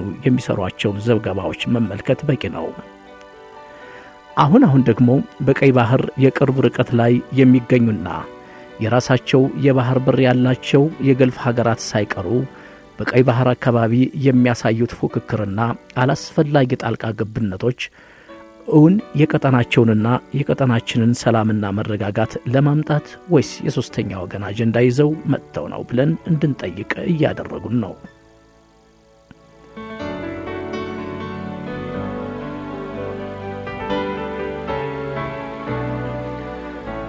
ግብጾች ባለፉት 2 ዓመታት የአባይ ጠባቂዎች በሚል ከሱዳን ጋር በጥምረት ያካሄዷቸው የጦርነት ልምምዶችስ እውን አባይን ለመጠበቅ ወይስ ቀጣናውን ለማተራመስ?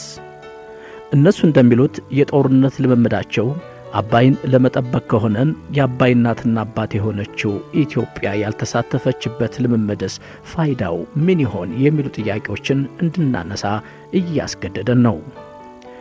የቀጣናውን እንቅስቃሴ ባንክሮ ለሚከታተል ሰው በእርግጥም እነ ሳውዲ አረቢያ፣ ኤሚሬትስና ቱርክንም ጨምሮ በቀይ ባህር አካባቢ የየራሳቸውን ጦር ሰፈር ለመገንባት ጥረቶችን ሲያደርጉ እያስተዋልን ነው። በእርግጥ ከቀይ ባህር ሀገራት በተለይም ከአፍሪካ ቀንድ ሀገራት መካከል ጅቡቲን ብንወስድ ሀያላን ሀገራት የጦር ሰፈር ገንብተው ከፍተኛ ፉክክር የሚያደርጉባት ሀገር መሆን ከጀመረች ሰነባብታለች። ቻይና፣ ፈረንሳይ፣ ጣሊያን፣ ጃፓንና አሜሪካ በጅቡቲ የየራሳቸው የጦር ሰፈሮች ገንብተው የአፍሪካን የተፈጥሮ ሀብት በኢንቨስትመንት ስም ወይም የየራሳቸውን ጥቅም ለማስጠበቅ በሚል ሽፋን ጤናማ ያልሆነውን ፉክክራቸውን በማጣጣፍ ላይ ናቸው።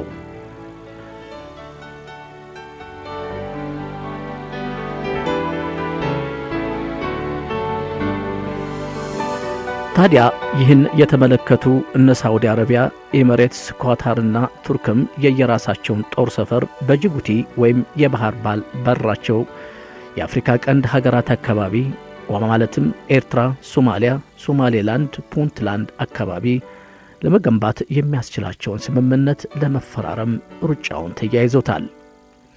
እጅግ የሚገርመው ደግሞ ከዚህ በፊት እንቅስቃሴያቸው በህቡ እንጂ እምብዛም በይፋ ሲንቀሳቀሱ የማይታዩ እንደነ እስራኤልና ህንድ ያሉ ሀገራትም ተመሳሳይ እንቅስቃሴ ሲያደርጉ መስተዋሉ ነው። አብርሃም በሚል ስያሜ የሚታወቀውን የስምምነት መረብ ሽፋን በማድረግ እስራኤል ከአረብ ሀገራት ጋር ያላትን ሁለንተናዊ ግንኙነት ለማጠናከር ደፋ ቀና ስትል ቆይታለች። እንቅስቃሴዋም የተሳካ ነበር ለማለት ይቻላል። ይህ የአብርሃም ስምምነት አሁን ደግሞ የቆዳ ስፋቱን በመጨመር ለበርካታ ሺህ ዓመታት በጸረ እስራኤል አቋሙ የሚታወቀውን ሱዳንንም ለማጠቃለል የተለያዩ እንቅስቃሴዎችን ሲያደርግ ቆይቶ እነሆ ሱዳንም የዚህ ስምምነት አንዱ አካል ለመሆን በቅቷል። የእስራኤል ሱዳንን ግንኙነት ለማጠናከርና ባልተጠበቀ መልኩ ግንኙነታቸው በዚህ መልኩ እንዲሆን የማቀራረቡንና የማስማማቱን ከፍተኛ ሥራ የሠሩት እነ ኤሚሬትስ፣ ሳውዲ አረቢያና ባህሬን መሆናቸውን ልብ ይለዋል። ከአሜሪካ ጋር የቆየ ታሪካዊና ስትራቴጂካዊ ፉክክር በማድረግ የምትታወቀው ሩሲያን ብትሆን በቀጣናው የምታደርገው እንቅስቃሴ ተጽዕኖ ፈጣሪ እንደሆነ ለማስተዋል ብዙ ጉልበት አይጠይቅም።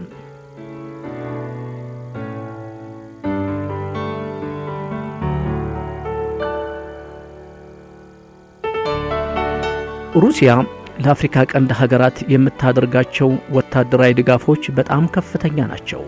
በአፍሪካ ቀንድ አካባቢ ያሉ ሀገራት ጸረ አሜሪካ አቋም ይኖራቸው ዘንድ የሩሲያ ምኞትና ፍላጎት ብቻ ሳይሆን ሩሲያ ጊዜዋንም ጉልበቷንም ገንዘቧንም ሳትሰስት የምትዋደቅለት ዓላማዋ ነው። ከዚህ ጋር በተያያዘም የአሜሪካው ፎሬን አፌርስ መጽሔት በ2019 እትሙ እንደጻፈው ከሆነ የገልፍ አረብ ሀገራት በአፍሪካ ቀንድ በቀይ ባህር አካባቢ አደገኛ ጨዋታ እየተጫወቱ ነው ሲል አስነብቦናል። አንድ በ2018 የወጣ ሪፖርት እንደሚያሳየው ከሆነ ደግሞ ሀያላን ሀገራት የገልፍ አረብ ሀገራትንና ሌሎች የእስያ ሀገራትን ማለትም ቱርክን፣ ሩሲያንና ህንድን ጨምሮ በቀይ ባህር አካባቢ የሚያደርጉት ፉክክር ጤናማ እንዳልሆነ አረጋግጦ የሰራው በኢትዮጵያ፣ ኤርትራ፣ ጅቡቲ፣ ሶማሊያ፣ ሶማሌላንድ፣ ሱዳን፣ ኤሚሬትስ፣ ሳውዲ አረቢያ፣ ኳታር፣ ቱርኪያ፣ አሜሪካ የሚገኙ ምሁራንንና ፖለቲከኞችን አነጋግሮ እንደሆነ ይፋ አድርጓል። ከገልፍ ሀገራት መካከል በአፍሪካ ቀንድ ፖለቲካ ረጅም እጅ እንዳላት የሚመሰክርላትና በቀጣናው ጉልህ ሚና አላት የሚባልላት ኤሚሬትስ በቀጣናው እዚህም እዛም እየታየች ነው። ምንም እንኳን እንደነ ፕሮፌሰር ሐሰን መኪ ያሉ ሱዳናውያን ምሁራንና የታሪክ ተመራማሪዎች ኤሚሬትስና ኳታር በአፍሪካ ቀንድ አካባቢ የሚያደርጓቸው እንቅስቃሴዎች ተፈጥሯዊ አይደሉም፣ ከአቅማቸው በላይ ናቸው፣ እነሱን አይመጡንም፣ የሦስተኛ ወገን ጥቅም ለማስከበር ነው ቢሉም ተጨባጩና በዓይናችን በብረቱ እያየነው ያለው ነገር የሚመሰክረው ግን ኤሚሬትስም ሆነች ሳውዲ አረቢያ፣ ቱርክም ሆነች ኳታር በቀጣናው ትኩረት የሚስብ እንቅስቃሴ እያደረጉ መሆኑን ነው።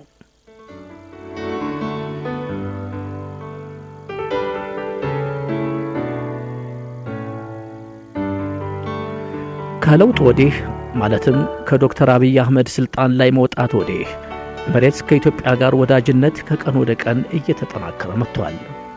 ነገሩ ያላማራት ግብጽ በኤሚሬትስ ላይ ከፍተኛ የሆነ የስነ ልቦና ዘመቻ ጀምራባት እንደነበረም የቅርብ ጊዜ ትዝታችን ሲሆን በአረብ ሊግ አማካኝነትም ለማሳጣት ጠንክራ ሰርታለች። በዚህም የተነሳ ግብጾች ኢትዮጵያ ውስጥ ኢንቨስትመንት እያካሄደ ያለ ማንኛውም አረብ የኢትዮጵያን ህዳሴ ግድብ እንደደገፈ ይቆጠራል ብለውም በኢትዮጵያ መዋዕለ ንዋያቸውን አፍስሰው እየሰሩ ያሉ የአረብ ሀገራትንም ለማሸማቀቅ ሞክረው ነበር፣ የሚሰማቸው ጠፍቶ እንጂ። በአፍሪካ ቀንድ ፖለቲካ ብሎም ከአፍሪካ ቀንድ ፖለቲካ የአይንና የአፍንጫ ያህል ናቸው በሚባለው በደቡብ አረቢያና በአፍሪካ ቀንድ አካባቢም ኤሚሬትስ የተለየ ሚና አላት። ኤሚሬትስን ወደ ቀጣናው የገፋፏት ሁለት ዋና ዋና ምክንያቶች አሉ። እነሱም አንደኛው በ2015 በየመን የተቀሰቀሰው ጦርነትና የእርሷ ዋና ተዋናይነት ሲሆን፣ ሁለተኛው ደግሞ በቱርክ ታግዛ በቀጣናው ሌላ ፉክክር በማድረግ ላይ የምትገኘውን ኳታርን ለመቀናቀን ብሎም የነ ቱርክን እንቅስቃሴ ሙሉ ለሙሉ ለማስቆም ነው።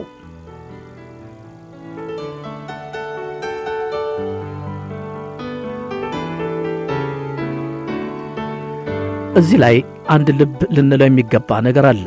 እሱም ኤሚሬትስና ሳውዲ አረቢያ ጸረ ቱርክ አቋም ይዘው የነ ኳታርንና የነ ቱርክን እንቅስቃሴ ለማስቆም ተናበውና ተደጋግፎ የሚሰሩ የአንድ ሳንቲም ግልባጮች መሆናቸውን ነው። ስለሆነም ሳውዲ አረቢያ በአፍሪካ ቀንድ የምታደርገውን እንቅስቃሴ አንዳንዴ ከኤሚሬትስ ጋር በመቀናጀት የምትፈጽመው ሲሆን፣ ሌላ ጊዜ ደግሞ በተናጠልም ልታደርገው ትችላለች።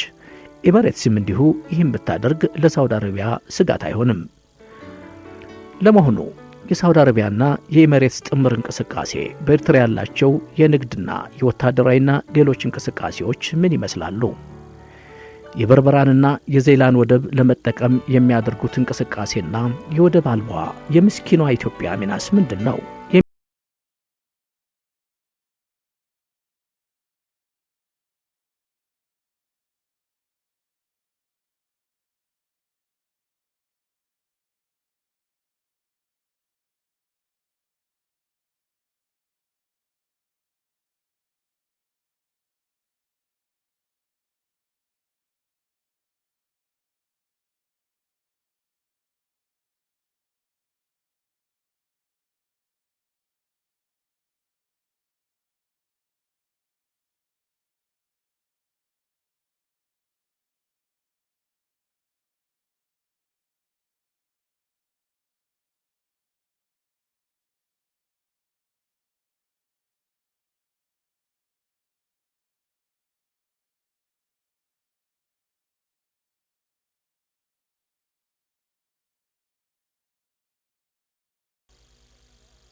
የተከበራችሁ አድማጮቻችን ተመልሰን መተናል። ከአባይ ጓዳ ውስጥ ነበራችሁ። የአባይ ጓዳ የአባይን ጉዳይ የውሃ ጉዳይ የምንነጋገርበት የኡመር መኮንና የማመስራች ጓዳ ነው።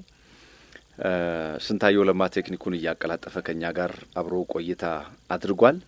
ዛሬ የካቲት 12 ቀን 2014 ዓ.ም ዶክተር ተወልደ ብርሃን ገብረ እግዚአብሔር የተወለዱበት ቀን ነው። ልክ በዛሬው ዕለት 82 ዓመት የልደት በዓሉን ያከብራል። ከዚሁ ጋር በተያያዘ ታላቅ ወንድሙ ጋሼ ስብሐት ለአብ ገብረ እግዚአብሔር በዛሬው ዕለት አፈር ከቀመሰ ዛሬ 10 ዓመት ሞልቶታል።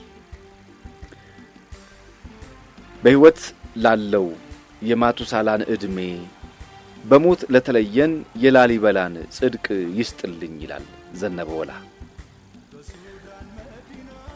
ትንሽ ዘናግን ማድረግ ፈልጌያለሁ ስንብታችንን ይቻላል።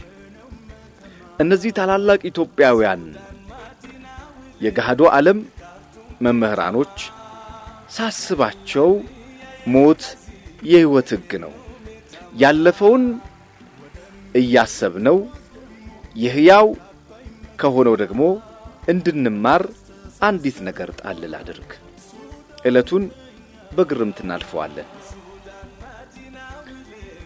የሁለቱም ስም አራት አንጓ አለው። ፈረንጅ ሀገር ሰውን ሲጠሩት በመጨረሻው ስያሜ ነው። ከላይ የጠቀስኳቸው ሁለቱ ድንቅ ኢትዮጵያውያን ባህር ማዶ ይዘልቃሉ። አንዱ ፈረንጅ ዶክተር ተወልደን ጠጋ ብሎ ማስተር እግዚአብሔር ሲል ይጠራዋል። ይሄኔ ዶክተር ተወልደ በጣም ደነገጠ። ከተረጋጋ በኋላ ለፈረንጁ ማን ብሎ እንደጠራው ያስረዳዋል። ፈረንጁም ተገርሞ ከስተቱ ይባላል።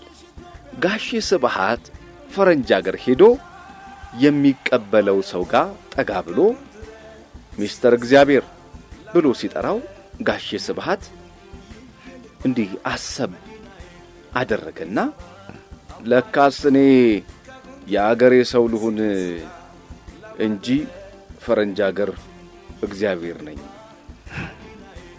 ብሎ አጫውቶኝ ነበር ይላል።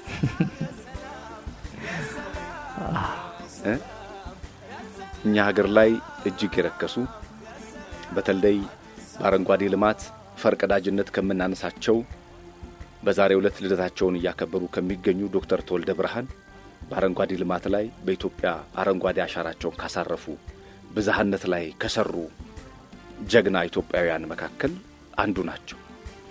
የሳቸውን የማቱሳላ እድሜ ተመኝቷል ዘነበ ወላ።